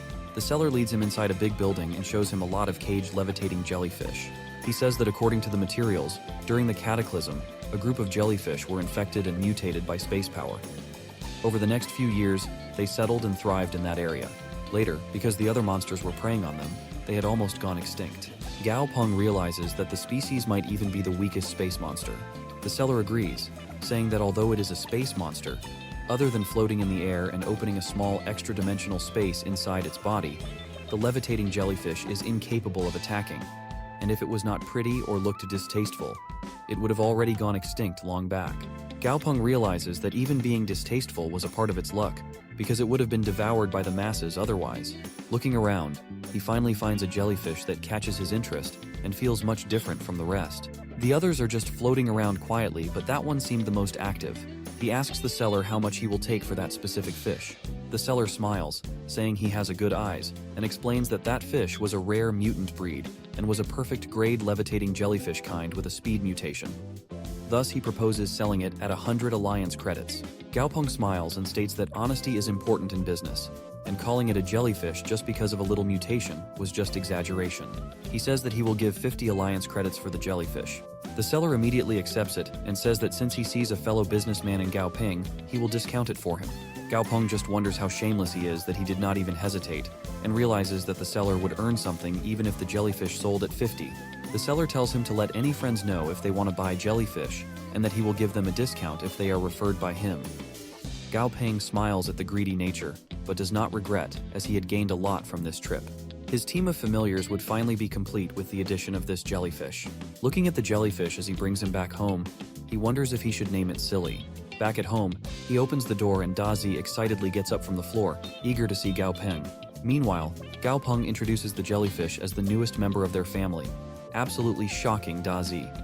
DAZI becomes jealous and runs off into another room and slams the door in his face after cursing him out. GAO Ping wonders just when it had learnt to become so jealous. GAO Ping is now angry and cracks his knuckles, thinking of how he is going to discipline DAZI. He goes over and starts whispering through the door that he had bought DAZI his favorite bread mealworms and also poison arrow worms, mealworms, and silver leaves. Further, he had also posted a notice to pay a high price for an electric commander monster core crystal to help him level up. He had posted the price at 301 credit points. A whole extra credit point more than the average price is enough to feed a family for their entire lives. DAZI, who had been hearing about these amazing snacks and had been getting tempted to come out the entire time, finally concedes. He opens the door with a salivating mouth as GAO Ping asks with a smile if he wants to eat. DAZI replies that he really does. But just then, GAO Ping raises the food packet high up and out of reach as he refuses to give it to DAZI. This is the punishment for slamming the door in GAO Ping's face. DAZI struggles to reach the packet, asking it to be given to him as he curses the living hell out of GAO Ping for being a meanie. Meanwhile, Dumby and Silly are staring at each other, curious on seeing a new kind of life. GAO Ping has just finished beating up DAZI and is walking back to the table thinking that he cannot go a day without beating DAZI. Otherwise, his attitude would soar to the skies. As of now, GAO Ping assumes that Silly's level is not high, so his mental strength is probably enough. Thus, he wants to try establishing a blood contract when possible. Extending his hand towards the glass container in which Silly was kept, he feels his consciousness. He realizes that Silly's mental space is smaller and weaker than DAZI's was in the beginning. Not to mention, Silly had quite the emotional insecurities. If he makes the blood contract now, it will just feel like a suspicious uncle kidnapping a little kid. He realizes he will need to stay with Silly for a longer time to lower its guard and further develop their friendship. Thus, he decides that he will bring Silly to his school the next day to enhance their relationship. The next day, everyone is simply weirded out on seeing GAO Ping. This is because he is now wearing Silly like a hat on his head. It also looks pretty ugly instead of looking cute since its tentacles are wrapped under his chin. He sees Mu Tieying and pulls a cold bottle of mineral water to offer her. She stammers out a refusal before asking just what was up with his hat. He tells her that it is not a hat, but a levitating jellyfish, a space familiar. Mu Tieying realizes that it really is so, and says she had heard about it having a timid personality. Ignoring the small talk, she asks him if he had seen the monster for battle training that day. He says yes, and turns towards a cage holding a purple metal scorpion inside. It seems the test that day will be a tough one. She asks him if he is going to be the first to challenge it today again. Just then, the people around started whispering and complaining that it looked like GAO Ping would take the extra points for the first win again that day. They cannot even do anything because GAO Ping truly was strong and had the highest win rate among them. Some of them were just happy to get some points by analyzing his moves. Hearing all this, GAO Ping simply speaks out loud and says that he will leave the opportunity to the other that day, since he should not always be the first to challenge the monster, and that will not be fair to the others too. They all are shocked by that, as most are timid to stand out and be the first ones to go. Suddenly, a short student wearing glasses speaks up that since GAO Ping is willing to give up the chance to get the first win, he would like to avail it. The monster he has tamed as his pet is a dragon chicken. GAO Ping knows that it is the only elite tier familiar amongst them other than DAZI, and it is level 11. But despite its grade being only normal, it is enough to test the abilities of the purple metal scorpion. Thinking so, he looks at DAZI wanting to tell him to pay attention to the fight, but notices that DAZI is busy salivating as he looks at a different small-sized familiar lying on the ground. GAO Ping is exasperated at his gluttony and asks just what the hell he is looking at. He hits DAZI's head and tells him to pay attention to the purple metal scorpion's attack patterns, since he will be going up to fight the scorpion next. The instructor signals the start of the match, and the scorpion rushes towards the chicken. Barely dodging an attack of the scorpion, the dragon chicken jumps into the air and bares its claws at the scorpion. However, the scorpion easily grabs the chicken's claws and pulls him in, stinging him with his tail. Seeing the precarious situation, the student feels worried. However, the instructor says that the purple metal scorpion is fortunately not venomous. Otherwise, one attack would have knocked the chicken out. He was actually lucky that the chicken dragon was tough enough. Only the sharp barb at the end of the scorpion's tail had managed to pierce through its flesh. The rest of the round tail segment was not hard enough to deal any greater damage. Just then, there is a red glint in the chicken's eyes as it delivers a powerful peck at the scorpion's body, piercing through its tough exoskeleton. While the student who is the chicken's master rejoices, saying that he will be winning, GAO Ping has other views and can see that the fight is not over yet. Although the chicken has pecked through the scorpion's skin, the scorpion has not given up and swings its limbs and hits the chicken's legs, gravely injuring it. However, if even that was not enough, the scorpion also hits it directly in the balls, leaving the poor chicken in tears as the audience grabs their crotches, feeling equivalent pain just from the sight of it. Before the scorpion can do any more damage, the instructor glares, and the white wolf monster of his, in turn, glares at the scorpion, leaving it scared and unable to proceed. Meanwhile, the chicken takes this chance to run off crying as he holds onto his cracked eggs. Seeing the chicken master running away after the chicken, the instructor sighs and turns towards the students. He says that he knew some of them had been unhappy lately because GAO Ping's purple-backed thunder centipede was always the first to challenge the new monsters. The students must have been thinking that the instructor was biased and was looking down on them. He asks them if they still have such thoughts. The others simply back off and stammer out, saying that they do not mind at all, and that the top students with good grades should of course go first. The instructor satisfactorily turns to GAO Ping, who smiles and sends forth his centipede. Inside the cage, DAZI and the scorpion stare each other down. Mu Tieying feels worried because the purple metal scorpion should not act this afraid with its skill set. He wonders if the scorpion has some ace up its sleeve. However, he has no choice but to just trust in DAZI and hope he will do well. The scorpion decides to take the initiative and attacks DAZI with its claw, which DAZI effortlessly dodges. However, that is not enough, and the scorpion uses his stinger to attack immediately after. But DAZI is unaffected by the stinger and immediately counterattacks with a sweep of his own tail, finally landing a slash on the scorpion that weakens it. To end things, DAZI wraps its body around the scorpion, incapacitating it, and thus securing victory.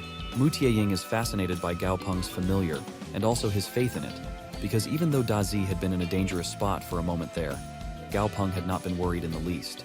He smiles and bluffs that everything was within his expectations, but only he himself knows about how nervous he had been at those crucial moments. One of the instructing staff requests GAO Peng to call his familiar back, as they did not have many monsters that can be used as training opponents. GAO Ping is confused until he finally turns around and sees to his horror that the gluttonous bastard of a centipede was chewing on the scorpion happily like it was his meal. The audience see the vicious way in which DAZI was acting with the scorpion, and wonder if it is not completely tamed yet, and whether they were safe or not. GAO Peng does not get mad and merely whistles to call for DAZI, who promptly jogs up to him. GAO Peng remarks how he keeps eating weird things and is worried he might get a stomachache. He asks if the nutritious and delicious mealworm is not good enough. The other students around him are spooked out by how he happily wipes the scorpion blood off of DAZI's face and call him arrogant. Mu Tieying hears all this and asks GAO Peng not to mind those idiots. However, GAO Peng is not feeling very generous at the moment. He speaks in a low but steady voice, loud enough for everyone to hear, that at the moment all of them were battling monsters that are held in cages protected by the instructor and the Silver Moon Wolf, and thus have the heart to sympathize with the monsters. However, when they are out in the wilderness, they will not have such a luxury, and the monsters will not care about them at all. He firmly declares that they are here to learn how to fight and not to have a tea party, and anyone with that kind of half-hearted learning attitude should just drop out early. Before the disgruntled students can retaliate, their instructor steps in and remarks that GAO Ping had indeed spoken the truth. And since the atmosphere felt right, he had decided that it would be a good time to announce important news. He tells them that they are more or less done with basic training, and can henceforth apply to the outfield training base. The duration of the training will be 1 week, and the instructor has already arranged it with the school to allow for the participating students' absence. The instructor also tells them to first discuss it with their parents when they return home, and informs them of the 5 Alliance credit fee. Some of them are very excited to hear that after so long they finally get to engage in a real battle, while a few others are worried and anxious as their basic training is still not up to par. Hearing that there would be an outfield training base, GAO Peng realized that the government was really not sparing any expenses on the training program.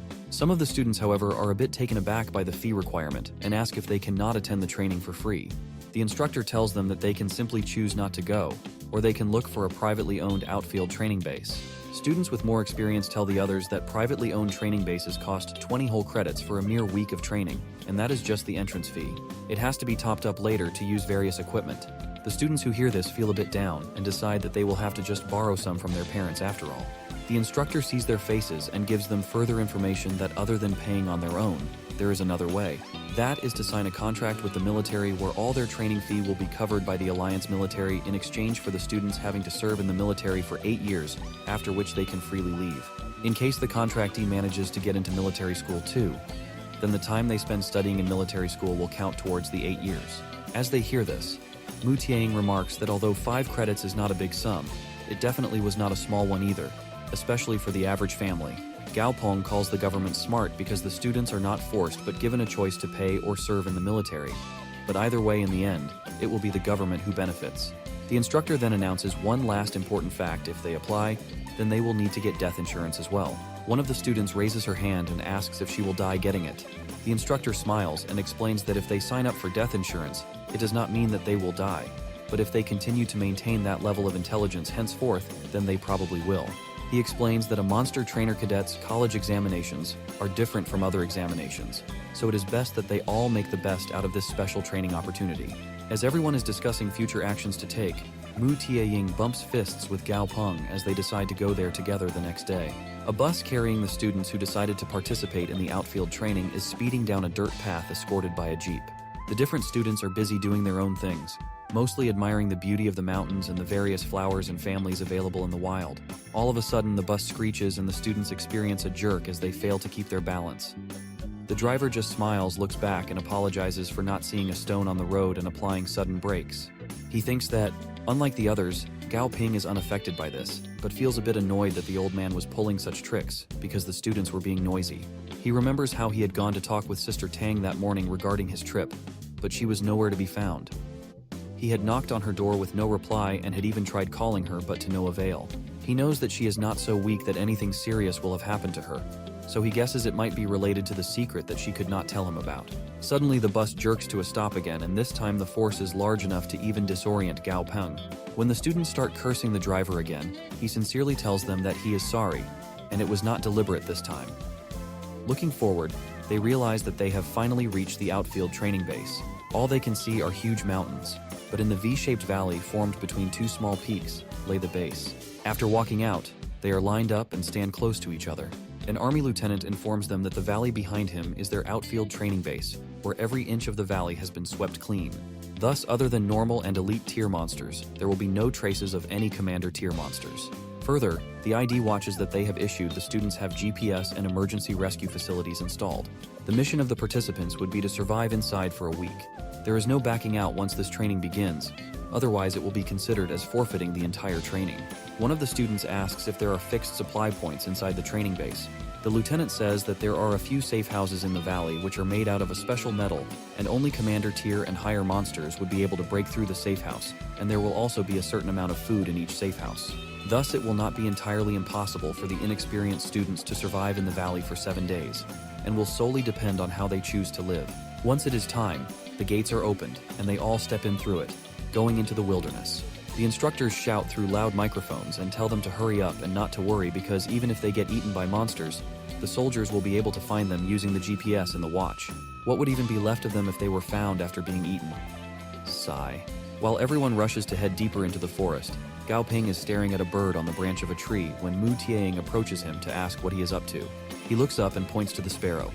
GAO Ping explains that it is a type of sparrow that usually flocks towards wet habitats, like a nearby body of water, and it is extremely sensitive to the presence of rain. These sparrows usually fly to areas experiencing rain, hence are named rain sparrows. Mu Tianying recalls that the weather forecast towers in most cities would raise rain sparrows. They have very weak offensive capabilities, but they are very fast. Suddenly, the sparrow looks up towards the sky and flies away. GAO Ping is lost in thought while remarking that one should really go outdoors more often, because the wilderness, in contrast to the dull city, was a thriving environment and practically a treasure trove of monsters. Mu Tianying is impressed that while other people were simply rushing into the valley to find shelter, GAO Ping was observing the scenery. She realizes that people's states of mind really do differ a lot. GAO Ping looks back with a smile and shakes his head, saying that he was just waiting here for the people over there to go first, so the crowd clears. They chuckle together and then head out. However, a thought still lingers in GAO Ping's mind. It is his belief that he had seen a figure by the trees.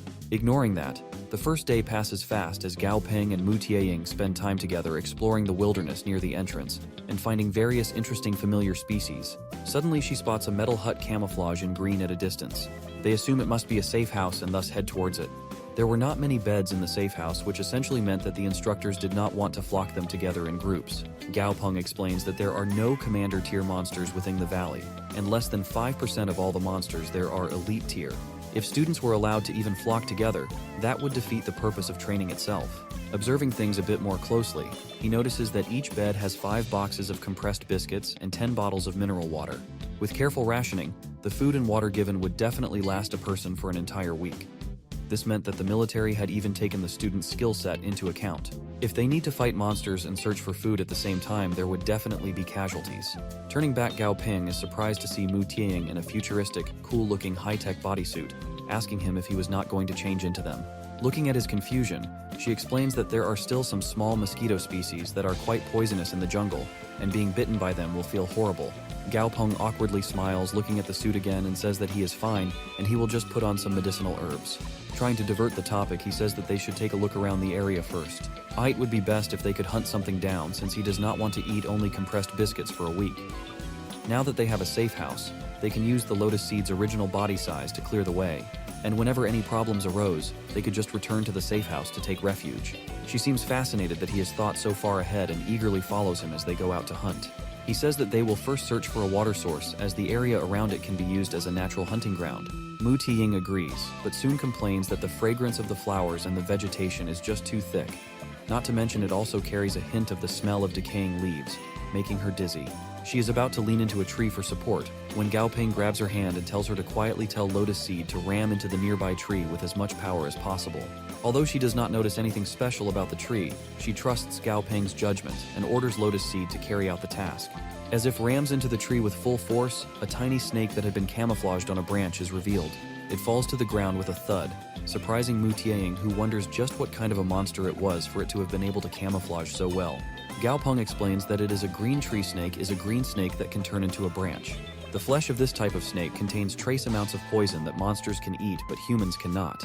However, GAO Ping, who had established a blood contract with DAZI, could transfer any harm that happened to him to DAZI. But since it was poison resistant, it would not be harmed either. Thus, theoretically, it should be fine for him to eat the snake because this meant that he had a form of poison resistance. Just then, he thinks he heard something jumping from a branch, but before he can check, Mu Tiying calls out to him asking him to come over. He dismisses his thoughts and heads over while one of the green snakes, who had actually been hiding the entire time, escapes narrowly. Arriving near Mu Tiying, GAO Ping realizes she had found a water source. The water looked clear, and she identified it as running water with no foul smell, thus making it suitable for use.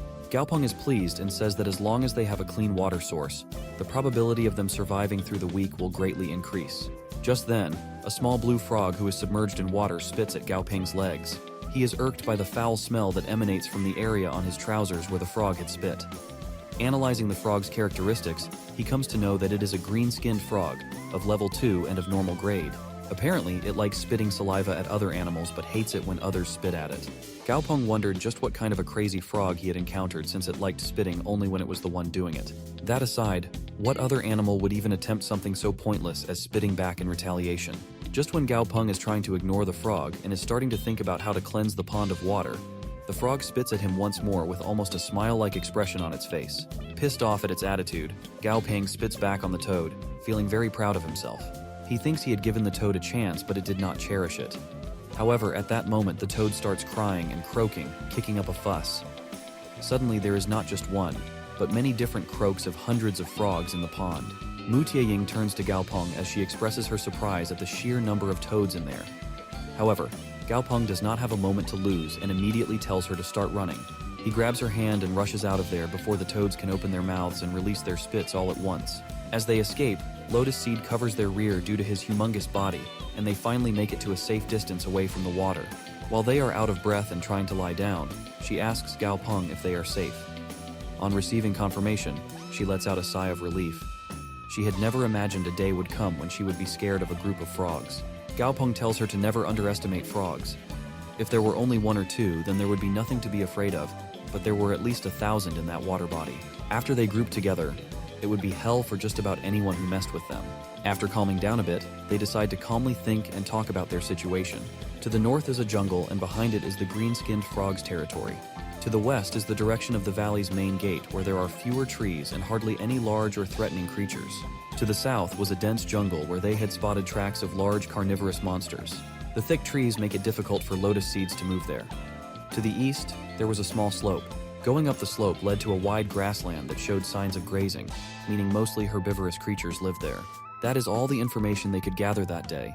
So Mu Tiying asks what they should do now, and if they should expand their range and walk further. GAO Ping says that now they should simply head back and prepare dinner. Seeing his over-enthusiastic attitude about returning back to the safe house, she feels weirded out. But he continues to reason that they had already done enough exercise that day, and they would tire themselves out on the very first day if they were too nervous. Just when Mu Tiying tells him that they should probably head out and find something to eat in that case, he tells her that there is no need to do that. He holds up the green snake he had caught earlier and brings out condiments like mind clove, the golden-stranded nutmeg, and the blue-black grass. She is unable to decide whether to ask him where he gathered them from or where he had stored them. He laughs and says that they always need to be prepared since they have to survive in the wilderness. Just as they are discussing these, the Alliance team is currently monitoring all their activities through cameras inside a big control room. The atmosphere feels chaotic as the people rush around and announce matters like distress signals. discover safe houses and other dangers or information that they need to keep watch over for the sake of the students. While this is all happening, at one corner of the control room, a specific staff asks the one sitting behind the workstation whether they were spectating the potential candidate that Zhang Baron had mentioned. The person on the workstation says that it is indeed him, and that his familiar and facial features all match the description. One of the staff is criticizing him for running away from the green-skinned frogs and having the leisure of thinking of food while running, while a few others say that it might be counted as having a strong sense of survival. The main lieutenant who had instructed the students on their arrival at the base remarks that the staff there were thinking too simple-mindedly. He reminds them that GAO Ping is just a student who underwent a short duration of training. Whether it was the utilization of topography, the mastery of survival skills in the wilderness, or possessing the resolve to give up on something that he cannot achieve, his performance had already exceeded those of other teams. He tells the staff to keep a good eye on him. Meanwhile, GAO Ping and Mu Tieying have returned to the bunker only to realize that the bunker that they had found had gotten locked from the inside. Mu Tieying knocks loudly on the door, asking whoever is on the other side to kindly open up. However, a voice replies that the house is already full there, and those outside should go look for other safe houses. Mu Tieying discusses it with GAO Ping and tells him that no one might care about who was the first one to find the safe house in the wilderness, and they can only blame it on their own bad luck for running into such people. GAO Ping tries to ask the people inside if they can let the duo sleep on the floor at the very least. The people inside discuss and ask why they are even explaining anything to the ones outside, and shout out that they should just find someplace else before sunset. Before Mu Tieying can get angry at them, GAO Ping tells her that it is not worth it. They will definitely get their just desserts from someone soon. Mu Tieying calms herself and decides to turn back, but just then she notices that GAO Ping has actually not moved from that spot at all. Instead, he has turned back and is now heading towards the house doors. She sees him putting on locks on the door from the outside and is surprised he even had locks on him in the first place. Seeing her confused, he explains that he had taken it from the safe house. He says that it had been lying next to the table, and he had guessed that the instructor had wanted them to use it to reinforce the door in order to increase their safety. Thus, he had thought of putting it in his bag before they headed out, and turns out it came in good use after all. The military staff who are looking at their actions from the cameras laugh out loud, seeing that he had happily locked away the other participants inside. It was a really amusing trick that made them think that he was as clever as a monkey. The lieutenant who had instructed them at the beginning asks a superior about his views on GAO Ping. The superior, who has sharp eyes, says that he is stronger than the average student. However, the real show is yet to come. Night has fallen, and GAO Ping and Mu Tieying are still walking along the road thinking of how to survive in the wilderness after sunset without any plan. There are monsters everywhere, and they think they should head in a specific direction and hope they can spot a safe house. Little do they know that danger is lurking around the corner, closer than they think. Even after walking for quite a while, they are unable to find a shelter, and Mu Tieying thinks they will have no choice but to spend the night outdoors. GAO Ping adds that it would not be very safe to explore further, but they had not found any caves nearby either. He points to the top of a tree where the trunk is upright, and its branches are around 3 to 4 meters above the ground. They might as well build a simple shelter on top of it. Mu Tieying agrees, and with the help of lotus seed a tree is brought down, and using it and a few leaves, bushes, and grass gathered from here and there, they are successful in building a quick shelter. Mu Tieying is amazed at the efficiency with which they were able to finish building it, and turns to GAO Ping to say something. However, he has already fallen fast asleep. She takes a look at their familiars, but both DAZI and Lotus Seed are sleeping soundly too. Making up her own mind to go to sleep early, she pulls out a blanket and goes to sleep just a bit away from GAO Ping. Unbeknownst to them, malicious eyes are staring at them, wondering how these two idiots could camp out in the wilderness without lighting a fire or arranging night shifts.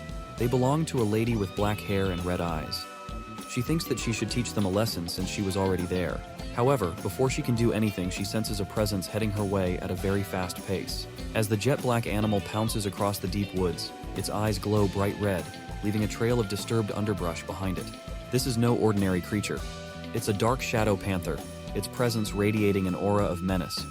A creepy, red-eyed silhouette lurks behind a tree trunk, watching with interest as the panther approaches. The silhouette wonders whether GAO Ping will be able to fend off the panther's attack with his acquired skill set, considering the monster isn't exceptionally powerful. The panther emerges from the darkness, its growls growing louder as it approaches the tree where GAO Ping and Mu Tieying are resting for the night. Lotus Seed, Mu Tieying's loyal pet, senses the danger and springs into action, its ears perked up and its eyes flashing with alarm. The pet's frantic howling pierces the night air, shattering Mu Tieying's deep slumber. Rubbing her eyes, still disoriented, Mu Tieying questions Lotus Seed on what's happening, her voice laced with concern. Before she can get an answer, GAO Ping yells, alerting her to get off of the tree. Mu Tieying doesn't hesitate, throwing aside her blanket and crashing onto Lotus Seed's back. The impact is jarring, and she stumbles, hitting her face against the pet's sturdy frame. Regaining her posture, she inquires with GAO Ping about the situation. He gestures toward the tree in front of them, his eyes locked onto the panther's glowing red eyes. DAZI, GAO Ping's pet, is already positioning itself for battle, its body low to the ground. Mu Tianying's gaze follows GAO Ping's, and her eyes widen as she takes in the panther's menacing silhouette. She exclaims in confusion, stating that the monster either should be a dark type or shadow type. She runs a search through her database, informing GAO Ping that the panther's strengths remain unknown. She doesn't forget to mention that the combat ability of such monsters is higher during the night. She proceeds to ask him whether they should fight or run. GAO Ping studies the monster intently, figuring that it is a normal grade, level 15 Dark Shadow Panther. He suggests that turning their back on it will awaken the predatory instincts of the panther, which they certainly do not want. His words are cut short as the panther springs into action, its teeth bared and claws extended. The swift attack catches GAO Ping off guard, and he hastily calls out to DAZI to attack the panther. The pet responds instantly, electrifying the panther and paralyzing it. Seeing DAZI's attack, GAO Ping grins reassuringly, knowing their training hasn't gone to waste. Despite facing a beast higher than its level, DAZI handles the panther with ease. DAZI's pointed legs slice through the panther's body, leaving it wounded and reeling. The panther retreats, its eyes scanning the surroundings for an escape route. But before it can make a move, it senses a presence behind it. A presence that makes its blood run cold. A scaly green anaconda emerges from the shadows, its yellow eyes fixed intently on the panther. The panther shivers and tries to flee, but it's too late. The anaconda's jaws yawn open, and in one swift motion, it swallows the panther whole. GAO Ping, Mu Taiying, and their pets are startled, and they quickly make a run away from it, desperate to escape the deadly snake's notice. Their feet pound against the forest floor as they flee, the darkness of the woods seeming to grow thicker and more menacing with every step. The humongous green anaconda stares at the escaping GAO Ping and Mu Tian. However, instead of choosing to pursue them, it decides to turn around and aggressively bite at a branch of the tree, breaking it off. The mysterious lady who had been observing GAO Ping had jumped away from where the snake had attacked. She stares at it, glad that it was quite tactful, otherwise her cover would have been blown if they had fought. Deciding not to engage in it, she flits away, jumping from branch to branch. Meanwhile, the Hunter Corps have become alerted about the mutant giant jungle anaconda and have reported it to the lieutenant, asking if they should eliminate it. The superior hears of this, and before the lieutenant can reply, the superior, who is apparently the commander, tells them that there is no need to pay it any heed. It is of a gentle nature, and its offensive strength when initiating attacks is not strong. It will simply be another trial for the students. He has a resolute face as he declares that if they cannot even deal with a trial of this level, then they should just give up on going down this path while they still can. The lieutenant agrees and says that Commander Tan was right. However, he still orders the staff to have the Golden Condor team on standby for rescue. If someone presses the emergency rescue button, then they are to set off immediately. The next day, it is already morning when Mu Tiang wakes up only to notice GAO Ping standing and looking at her. He tells her that it is time, and they should depart now. She is confused about where exactly he is planning to head, and he tells her that they should go and have a look at the campsite they had set up the previous night. After all, they really had left a lot of their items there since they had rushed away in a hurry. She is startled on hearing this and states that it might be dangerous as they do not know if the giant jungle anaconda might still be there. They also do not know any important information such as its weakness and attack patterns. All in all, going back there was quite a risky choice. GAO Ping smiles and says that it is precisely because they could not collect any useful information that they need to go back there. He tells her that the level of understanding towards monsters is also a skill set of a monster trainer, and such random pieces of information could even save one's life someday. The time they used to live in had changed. Earth was no longer a peaceful place, and the threat of death was promptly looming across humanity. One would only become weaker if they continued playing it safe. After saying his part, he turns around and starts walking off. She makes up her mind in an instant and tells him to wait up. She asks if he is thinking of riding DAZI out of any troublesome situations, and emphasizes her importance too. Looking at the state of the trees in the path near their old campsite, Mu Tian comments that if they had not run fast enough, then they would have ended up worse than the trees. Mu Tianying informs GAO Ping that she will be searching in a different direction and walks off on her own. A shining crystal-like object stuck inside the destructed remains of a tree gains GAO Ping's attention. Upon closer inspection, he realizes that it is the wood space heart, a space attribute material. Wood space heart is a key ingredient for Silly's evolution, but GAO Ping has never heard of it being sold in markets. It was like such material had no existence. However, today GAO Ping discovers the reason behind the problem. Turns out it is actually the wood space heart stays hidden in certain types of tree that are similar to bottle trees. GAO Ping soon figures that the anaconda they encountered yesterday was able to grow so big because it had consumed a wooden space heart, a rare ingredient, and he also concludes that the anaconda was protecting its food, which is the reason why it did not chase after them. He yanks the material out of the tree trunk and decides to calculate chances in order to collect more wooden space hearts later on. But as of now, he is determined to take advantage of this given opportunity to find new special ingredients during the course of the field trip. On the third day, GAO Ping successfully discovers a small green crystal tree that shines like emeralds under the sunbeams. On the fourth day, he finds a small shimmering golden tree and asks his pet to bring his finding to him up from the rockland since it is away from his reach. On the fifth day, he locates purple crystals and enthusiastically harvests them for future utilization. The sixth day also goes by the same flow. And finally, on the seventh day, the captain announces to the gathered group of students that they have successfully passed the training and calls all of them outstanding peers. He also informs the students that the tentative dates for the next combined training in the valley have been decided, and also mentions that the students who have attended the previous training can attend the next one for free. He declared a holiday of 3 days, hoping that the students would have gained plenty of experience and knowledge from the training. Hearing the captain, all the students start jumping with excitement, making plans for their holidays. GAO Ping, on the other hand, takes his phone out to inform his sister Tang about the completion of the training and the holidays. However, stands astonished after reading the news about Lotus Swarm on his mobile screen. Everyone present in the Chang'an city center walking street is busy listening to news about the upcoming pandemic that may shake up the whole population. The news anchors report about the battle in the north and alerts declaring that everyone is now at the front line of the battle. However, currently, the Chang'an military troops have stopped the locust swarm outside of the front lines. Sitting on the sofa inside his flat, GAO Ping listens carefully to the news, which informs that according to the research carried out by the director Feng of the Chang'an Monster Breeder Association, these monsters called DS leaf locusts are extremely of fire, and using that weakness they have been successfully held them off for now. The news also mentions that the swarm is estimated to be around billions in number, each of them being at least 30 centimeters long. The situation doesn't sit right with GAO Ping as he begins to worry about it, when suddenly his phone rings. The screen flashes Director Feng, leading GAO Ping to immediately pick up the call. GAO Ping greets the director over the call with a smile as he receives a question from the other side, inquiring about his return from the training camp. Director Feng proceeds to tell him that the military has sent over a batch of the new type of voracious golden toads and wants them to promote their grades. So he invites GAO Ping to come over to the association the next day, assuring him about the paycheck. Hearing Director Feng, GAO Ping asks him whether the military wants to use the voracious golden toads to deal with the locust swarm. Listening to what GAO Ping said, the other two workers sitting inside Director Feng's cabin murmur in confusion, discussing how can GAO Ping know about such information. However, they shut up at once when Director Feng shifts his attention towards them, while warning the two with his sharp eyes. Shifting his attention back to the call with GAO Ping, he affirms his doubts and tells him that using firearms to exterminate the locusts is quite inefficient, so the military wants them to research ways to improve the grade of the voracious golden toads by using the law of nature. Hearing that, GAO Ping grins with a frown, calling it quite a plausible idea.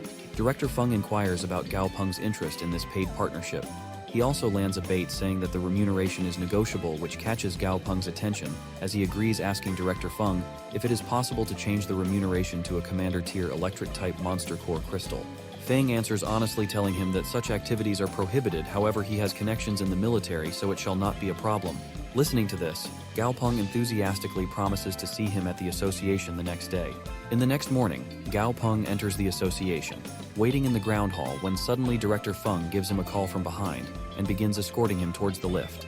He informs GAO Ping that the military sent in 2 samples of the voracious golden toads that they shall see soon.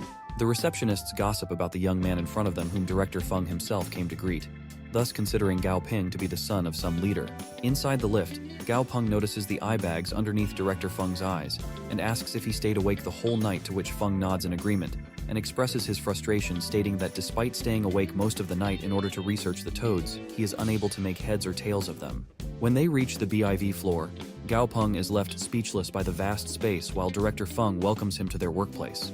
He then takes GAO Ping near a small kennel that cages a voracious golden toad behind bars. Looking at the toad, GAO Ping notes that voracious golden toads evolve from horned frogs.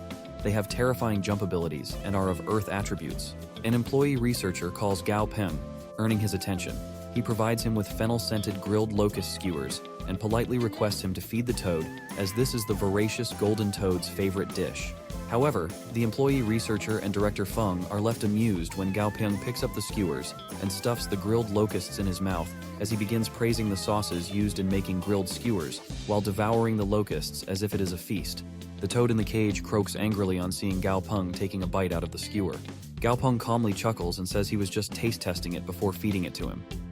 Seeing the toad swallowing the entire skewer whole along with the metal rod, he is impressed. He turns to Director Feng and asks him which aspect of the toad they want to improve. He tells GAO Ping that the military wishes to improve its defense and also its ability to digest things. Improving offensive capabilities was not extremely important, but appreciated nevertheless. He takes GAO Ping over to have a look at the results of his research that had been ongoing recently. He had found that the voracious golden toad had a rather decent affinity for two attributes, namely earth and fire. He had extracted a bit of the toad's skin and combined it with various fire-attributed materials, and had found that its flesh has a high affinity with fire and orchid vines. The flesh had shown no signs of rejection when fire orchid vine extract was introduced to it. But fire orchid vines have a very gentle fire attribute, so they were not relying on that data as sufficiently accurate. GAO Ping's system has already told him that there is a path that uses fire orchid vines as a supporting ingredient. That path of evolution is also towards the fire attribute, and he would just have to modify the formula a bit. He suggests the director to approach this differently. The director asks if he has already come up with an idea in this short amount of time. GAO Ping says that they can view the voracious golden toad as the main food ingredient and the fire orchid vines as a seasoning. But the flavor of fire orchid vines is not strong enough, so it is hard for the flavor of the seasonings to permeate the toad. In such a situation, they can consider a different cooking approach, such as using a stronger ingredient or cooking it with more heat. Director Feng feels that there might be a lead in GAO Ping's words and tells his assistant to bring over the red-faced demon chilies they still had in the warehouse. While the assistant is skeptical, he still does as told. After the ingredients arrive, GAO Ping exclaims that the demon chilies look like they have been well preserved. Soon Director Feng starts making the evolution solution. On seeing the dark red color indicating strong properties, he asks his assistant to fetch him some more ingredients. And after a lot of work, it is finally done. However, when they inject it into the toad flesh, the flesh explodes, thus failing the mixture. The director asks his assistant to test the blood and find out why the evolution had failed. After a quick diagnosis, it is found that the reason for the toad exploding is that it absorbed too much of the fire element, and the explosion was a result of conflicting energies. There also seem to be a lot of unmerged fire elements in the flesh and blood.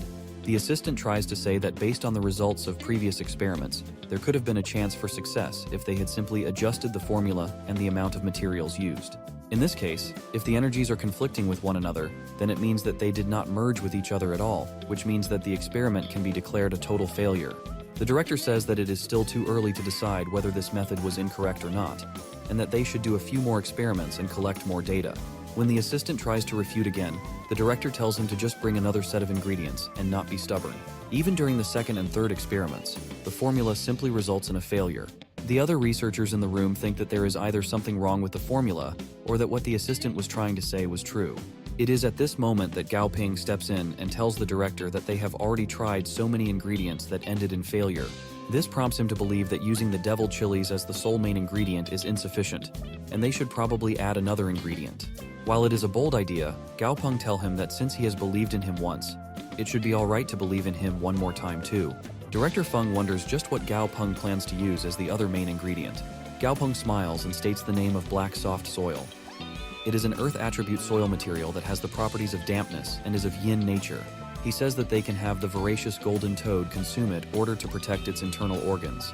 After that, they can add in some sparrow saliva wood to the list of supporting ingredients for the devil chili. Wood feeds fire and fire creates earth. Director Feng understands and decides to give it a shot. After careful experimentation, they shockingly find out that the element has successfully assimilated into the flesh this time, and the amount is substantial. The director is absolutely pleased with the results they have achieved this time.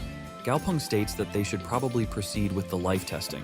Since many of these ingredients must be consumed, they will not actually know the results till they can experiment on live subjects. Even though they have never cut off too much of the flesh, and they anesthetize it each time for hopes of full recovery, the toad itself looked very pitiful. GAO Ping decides it would be best to feed it some locust skewers later. As the live testing continues, the amount of smoke in the room also keeps increasing. As they had already figured out the correct amount of each ingredient, the rest would just be repetitive tasks of adding in the right ingredients at the right time. The director tells him that he will stay behind a while longer, as GAO Ping himself leaves to go get some fresh air. The demon chilies have a very pungent smell after all.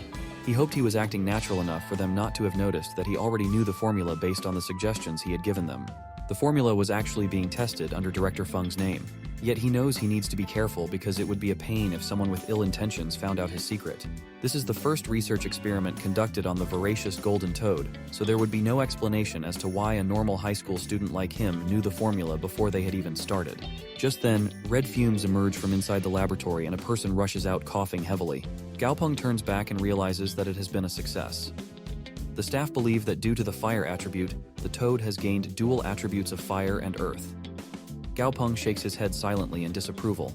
The fire attribute is indeed there in the toad, however it does not have dual attributes. In order to use it as soon as possible, it was the only method they could use. Meanwhile, at the front lines to the north of Chang'an City, the military has prepared itself for battle against the locust swarm. Intelligence arrives that the locusts have reached District A and they should get prepared for battle. Seeing them coming closer and closer, the one in charge on the field tells the tanks to immediately use the white phosphorus incendiary bombs. The bombs look effective and the commander tells them to press on with the same rhythm. However, things are bound to never progress smoothly. Through binoculars, the locust can be seen to be preparing their sandstorm attack once again. This was bad news for the military. The massive sandstorm generated by the locusts kicks up a dust cloud, and all the incendiary bombs are blown away with sheer wind force. Seeing this, the commander orders everyone to stop using incendiary bombs, as it would just be a waste. The soldiers, on hearing that they can no longer use incendiary bombs as it will not work on the locusts anymore, panic, wondering what they should do. Some strong-headed infantry amongst them decide to take up arms and shoot the bugs down, saying that they have a duty to protect the countless civilians behind them. Just then, the group of specially evolved fire attribute toads appear at the scene. The aura released by the toads, who now have the attribute of fire on them, terrifies the locusts, who panic. This helps in stopping the sandstorm, as the locusts rush around in disarray. One of the soldiers who is watching this sight asks his platoon leader just where these giant toads had appeared from. He warns them not to call them mere giant toads, as they had been specifically designed to fight the locusts. Seeing the locusts trying to regroup, the toads immediately start spitting fire from their mouth. In an instant, with every shot, hundreds of locusts are smoked and they all fall off. The toads pick them up from their ground with their tongue, enjoying a delicious treat of smoked locusts. The soldiers are grateful for the arrival of the magma toads, as their comrades will not have to risk their lives fighting those monsters any longer. They are thankful in their hearts to whichever kind soul had created the magma fire toads. Meanwhile, far, far off inside the city, in a garden right outside GAO Ping's flat, a group of old people are discussing about the monster trainer classes that are being conducted all over the country. They are making small talk about the involvement of their grandchildren in the special training programs. All of a sudden, a military jeep comes and stops right outside the gates of the flat. Out of it emerge dignified-looking military officials. The old lady in the garden wonders just who the people from the jeep might be looking for. Lao Han, a white-haired old man, speculates that they must be looking for GAO Ping from the 6th floor. He remembers a similar incident having happened a few days ago too. Speaking of GAO Ping, the topic turns to how an old lady had seen him bringing home a skeleton when she was walking her dog. Then Lao Han shakes his hands and says that there are no such things as ghosts, and that she must have seen them wrongly. Yet another old lady chips in and says that she had seen it too, and the skeleton's head had even been burning with a blue flame. Unable to reach a conclusion, they turn to Granny Chen, who lives right below GAO Ping, and ask her if she had ever seen such a creature before. She smiles sweetly and tells them that there is no such thing as a skeleton. It is merely GAO Ping's familiar. Although it looks a bit scary, it is the same as all the other familiars working to protect them and look after them. She passes a needle and a thread to her spider familiar, who threads it for her and returns it with a smile as gently as it can. Lao Han remarks that the spider looks really useful, and asks why he had never heard her call its name. She gives a bittersweet smile and says that it does not have a name. Meanwhile, the people who had emerged from the jeep had already made their way up to the 6th floor where GAO Ping lived. The platoon leader hands over the commander-tier electric-type monster core crystal to him and explains that he had personally requested that he be sent here to carry out the delivery. He swiftly goes into an attention pose as he salutes GAO Ping, thanking him on behalf of all his comrades and offering him his highest respect and gratitude, especially the comrades who had died. Protecting the country is every soldier's duty, and they were ready to die without a second thought for the cause. However, he tells GAO Ping that he always worries about whether they have died a worthy death or not. After finishing all these formalities, the military leave. GAO Ping looks out his windows to see the military sitting back in the jeep. He lets out a deep sigh and thinks that he should try and participate in more of these kinds of experiments to help the front lines while keeping the system a secret. However, he also knows that the system only acts as a support, and in the end he could only rely on his own capabilities out there. The important thing here is to increase his own strength to protect himself while having more say in the experiments. Just as he is having all these stressful thoughts, DAZI comes over and gives him a hug in an attempt to comfort GAO Ping. He realizes this and feels warm inside as he hugs DAZI back. Just then, he is reminded that the main ingredient for DAZI's evolution had just arrived. He decides to help DAZI evolve that day and gets to work making a sickly purple soup. The soup truly looks like it could poison just about anything. It was something that felt unsafe to even touch. However, this very concoction was what he was planning to feed DAZI. DAZI feels disturbed by the look of the soup, but he decides not to say anything and gulps it down after taking one whiff of its sickly aroma. The bowl falls to the floor, shattering as he lets go of it. Suddenly, lightning overflows through DAZI's body as he stands upright. However, contrary to how DAZI had expected to come out looking dashing from this outburst of lightning, he turns into a smoking lump of fried centipede. Concerned for him, Dumby poked his head. As if getting a sudden idea, he goes over to the fridge to grab his favorite grass and tries to feed it to DAZI, thinking he might feel better if he eats it. However, there is no reaction, and GAO Ping pats Dumby's shoulders, saying that they should probably let DAZI rest by himself for a while. With a confused expression, Dumby sits down and starts munching on the grass himself. Seeing the two clowns idly sitting there, he thinks it would be best to just let them be and decides to focus on taking this opportunity to form the blood contract with Silly. He looks at Silly and calls for the jellyfish to come over. However, the jellyfish is stubborn and tries to laze around as it floats away, whistling to itself. GAO Ping sighs and tells it that he has some delicious fruit juice for it. This is more than enough motivation for Silly to rush right over. Pricking his own finger, a drop of blood comes out, and GAO Ping uses this to touch Silly's head. His consciousness is transported into Silly's mental space. Silly's consciousness still looks as weak as ever.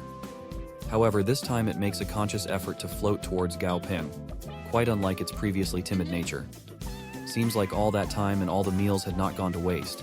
He brings up the contract and asks Silly to become his partner, saying that he will let it obtain such power that he will never have to fear anything anymore. Silly stammers out that he does not want power, but fruit juice. GAO Ping has a hard time processing what he was hearing, but awkwardly agrees that he will give it lots and lots of fruit juice. Thus, the overjoyed consciousness of Silly agrees, and the contract is finally established. The next morning, in the bedroom of Granny Chen, the one who lives right below GAO Ping, she is fast asleep. Suddenly, she hears the voice of her husband calling her for breakfast. She is surprised because he was supposed to have passed away long back. However, soon after, she realizes that it was just her parrot familiar. After the old man had passed away, it was all thanks to this birdie that she could hold on. After she had lost her daughter, she became a lot less alert and suffered mentally. It had been tough for her old husband too, but he still tended to her and prepared her meals, especially breakfast. Unfortunately, just when her mental health was starting to improve, he passed away. At that time, she had not known why she should live anymore. It was only due to the parrot's voice imitation that she found strength to carry on. She smiles bittersweetly as she thanks it for keeping her company all this time, but her husband must have been waiting for her long enough. It was time for her to go and find him. As she is having these thoughts, an ethereal image of her husband appears sitting by her bedside. Tears swell up in her eyes as she sees him extending his hands to her, promising never to be separated again. As she sees herself taking his hand, silence falls over the room. Granny Chen was no more. Back in GAO Ping's room, he is sleeping soundly when he hears DAZI making weird noises and shouting painfully over and over again. GAO Ping gets up, concerned about what is going on, and wonders if something went wrong with the evolution itself. That is when he notices that DAZI has just grown a new set of teeth, and is surprised to find that a centipede can even grow new teeth in the first place. The system prompt informs him that DAZI is already a perfect grade, but he is in the stage of growing new teeth. GAO Ping realizes that the centipede's DNA might have changed after its evolution. He realizes that its current form cannot be judged using common sense anymore. He pats DAZI on the head, telling him not to be scared, and that it is a pain that he must experience. Unable to go to sleep anymore, he calls over Silly and wonders which support path he should choose for it. He could go with either support or lethality. If he uses wood space hearts as the main ingredient, it would evolve into a wood spirit jellyfish that is dual attributed with both healing and spatial abilities. However, if a space-type monster could grow and mature, then it would be able to develop terrifying lethal abilities too. Giving up on the offensive path for the support path is a bit displeasing to him. But if he chooses the offensive path, then he would need to spend a lot of energy and money. It would just be quicker if he chooses the support path. After much contemplation, he finally decides to go with the support path and evolve Silly into a wood spirit jellyfish. After he becomes stronger, he will be able to raise any type of familiar, but having one that suits his current needs is much more important. He walks out of his flat only to see a crowd outside, and he wonders just what the commotion is all about. The people in the crowd are muttering that Granny Chen's late husband must have come to fetch her, and are looking at the sky in wonder. Up above in the sky, GAO Ping spots the cause of the commotion, a flying creature that is named the Guardian of the Soul and is a level 25 of the perfect grade having a soul-type attribute. Of course, the others neither know this nor understand, but GAO Ping does. He wonders if Granny Chen has passed away. That is when he remembers that she had a striped gray plate spider. Without the control of their masters, some familiars choose to enter the mountains and return to the wild, but some others will experience a huge change in their nature and become very aggressive and attack other humans. He makes up his mind that he must not let such a thing happen no matter what. Rushing up the stairs to her apartment, he realizes the door is locked and there is no movement inside. He wonders where the spider could be hiding, only to remember his previous risky encounter with it. Turning around, he spots it hiding in a dark corner of the ceiling. Seeing the spider, GAO Ping does not hesitate and immediately makes a mental call for DAZI to come to him. DAZI arrives in a flash, coiling around GAO Ping protectively as he lets off an intimidating aura. The tiger flinches in fear and falls down. It does not understand why, but memories of the old lady who used to take care of it come to his mind. She had told him that she would be dying of old age soon, so she simply could not form a contract with him. She was sorry she could not name him, but knew that if she did, he would not be able to meet a new master. GAO Ping at the moment has walked up to the spider and is now patting its head like a little pet, saying that it must have been really scared all this while. The warmth of his hands reminds the spider of Granny Chen, and that is when GAO Ping asks him if he wants to come with him. Soon, GAO Ping is out in the streets, walking to his workplace, proud and happy about his newly gained pet monster. The bastard is smiling like a Buddha the entire way. A stark contrast to his happy face are the two creatures on either side of him, DAZI, the centipede, and the spider he just got. People looking at him almost thought it might be the head of the five poison sect from Murim novels. The reason for GAO Ping's happiness is that he will be able to evolve the spider into a tank, and a tank is exactly what he had been lacking at the moment. Although it seemed ridiculous to use a spider as a meat shield, there actually was an evolutionary pathway for the striped gray plate spider to be a tank. The ingredients were not too hard to find either. After he establishes the blood contract and strengthens it, he will be able to receive plenty of soul power very soon. With the soul power provided by all three, he will also be able to establish a blood contract with Dumby in no time. He is almost at tears as he curses himself for promoting Dumby's grade so early, as it would be harder to collect the soul power needed to promote it. As he is at the door of the Fei Peng familiar studio, he is greeted by Quan Quan as Little Boss.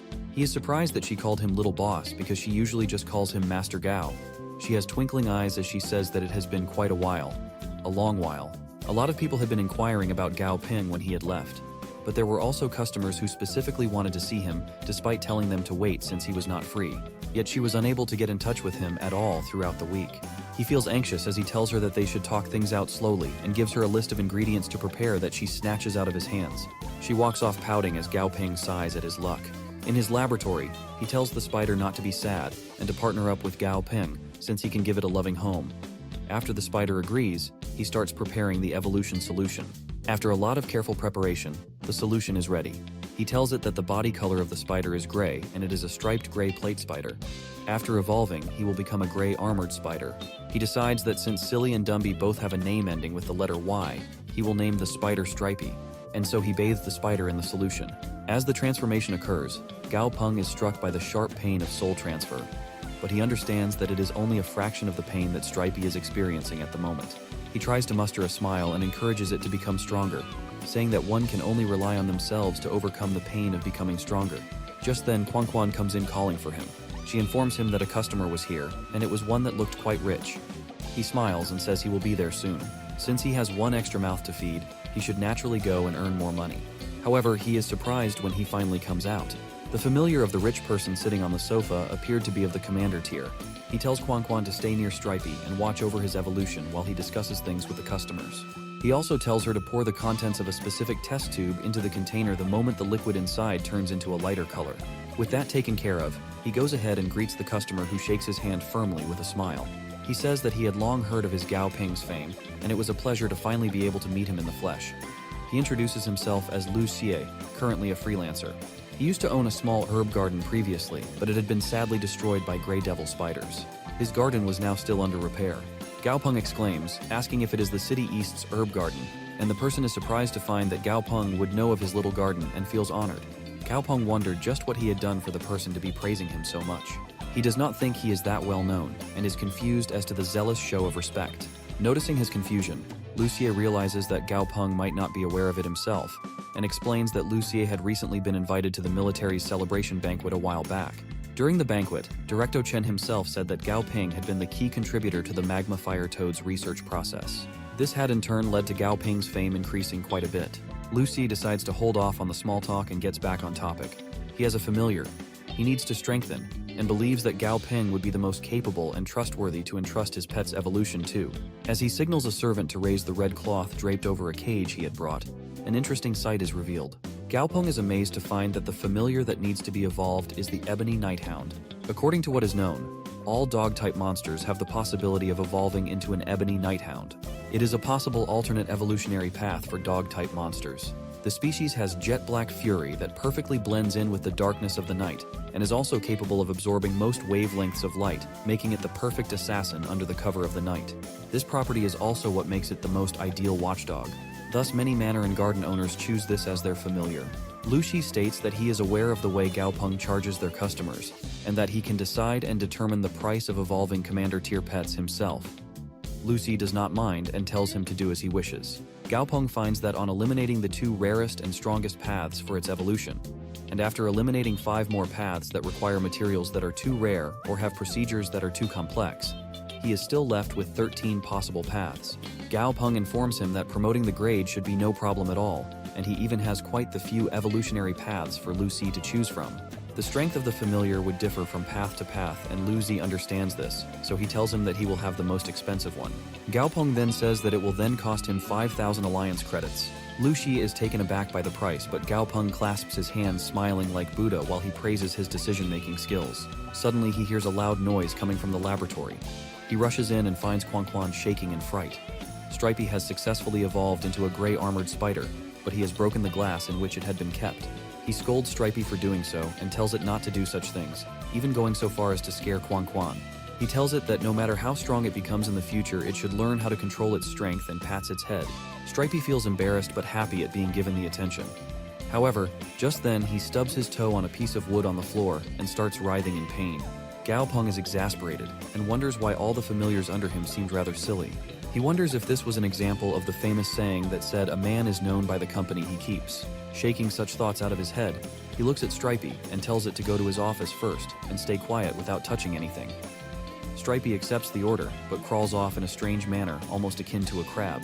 He helps Quan up as he apologizes to her, asking her to order a new container for him. He tells her to put the fee on his tab and make sure that the new one is larger than the previous one. He also tells her to prepare the materials needed for the Ebony Hound's evolution, and that he has already made an appointment with the customer to start the experiment next week. Finally, he talks of having someone over to clean the laboratory and tells her to put that on his tab too.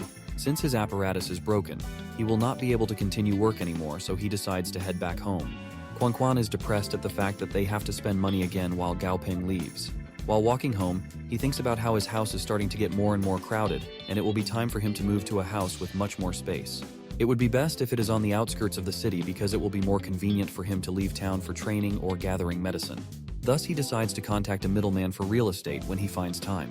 Looking at Stripey walking like a crab again, he wonders if he did the evolution incorrectly.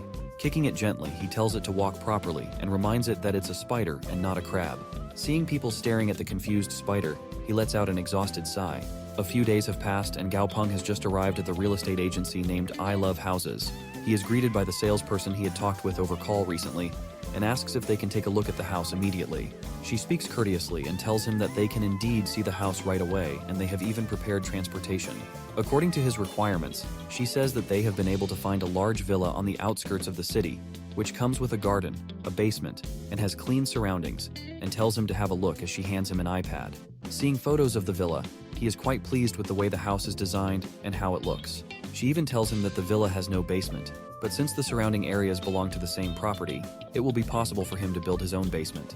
However, Gao Ping feels a bit suspicious and asks what area it is located in. She coughs and tells him that it is near the prosperous Dragon Lake area, where the price is very cheap, only amounting to 2,000 alliance credits. She tells him that since it is on the outskirts, there is very little supervision of the area, and a large portion of the surrounding land is included too, so it is especially suitable for Gao Ping's requirements. He finds faults in such a good deal and says that he has a few questions. Firstly, he asks whether the picture of plants in the area was taken before the cataclysm, since they did not look mutated. The salesperson starts sweating and stammers that they would not dare. She explains that an isolated villa from before the cataclysm that comes with a few dozen acres of land is practically impossible to find within Chang'an City in the current day and age. And it is only 2,000 alliance credits too, so it's really cheap despite the secluded location. She also adds that there is an expressway right at the foot of the hill, so if he buys a car, it will be really convenient for him to get around. However, the more GAO Ping thinks about it, the more he smells deception. It sounds to him like there are a bunch of hidden problems and safety concerns along with renovation issues. According to the picture, the villa should cost at least 3,000 to 4,000 alliance credits. The fact that there was plenty of unrest during the early stages after the cataclysm meant that a villa like that would have either been fortified into a fortress or deserted and left in ruins. Honestly, GAO Ping did not expect too much either, and even if the villa looked at least 60% of what it looked like in the picture, then he would be satisfied. Further, regarding the matter of safety, there would be no problem as GAO Ping was no ordinary person. He already had plenty of familiars he was raising at home. Any monsters who dared approach it would just become additional meals for his familiars. Thinking of all this, he smiles evilly at all the advantages he was able to get. The saleslady is confused on seeing him smile but starts speaking again. She says that the property is going for a rather low price, and the seller himself is making a loss from this deal. He says that he will go take a look then. When they are outside and walking to the transport, she notices Stripey and pets it, calling it quite the cute crab. GAO Ping sighed over the fact that his pet was still being mistaken for a crab. He tells her it is a spider as she stutters out an apology.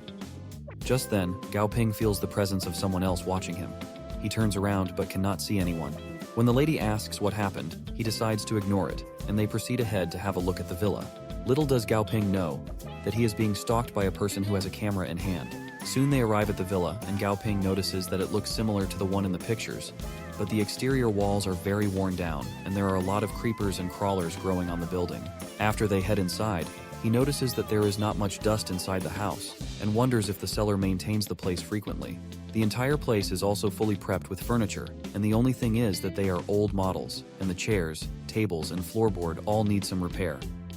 Despite all that, the furniture inside the villa itself costs a fortune.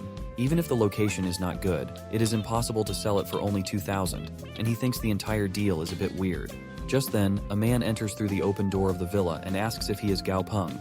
Hearing this, he turns around, wondering just who it could be. The salesperson introduces the man as Mr. Liu, the one who is selling the villa. Mr. Liu says that he had heard GAO Ping was coming to take a look at the house, and he had decided to hurry over for that.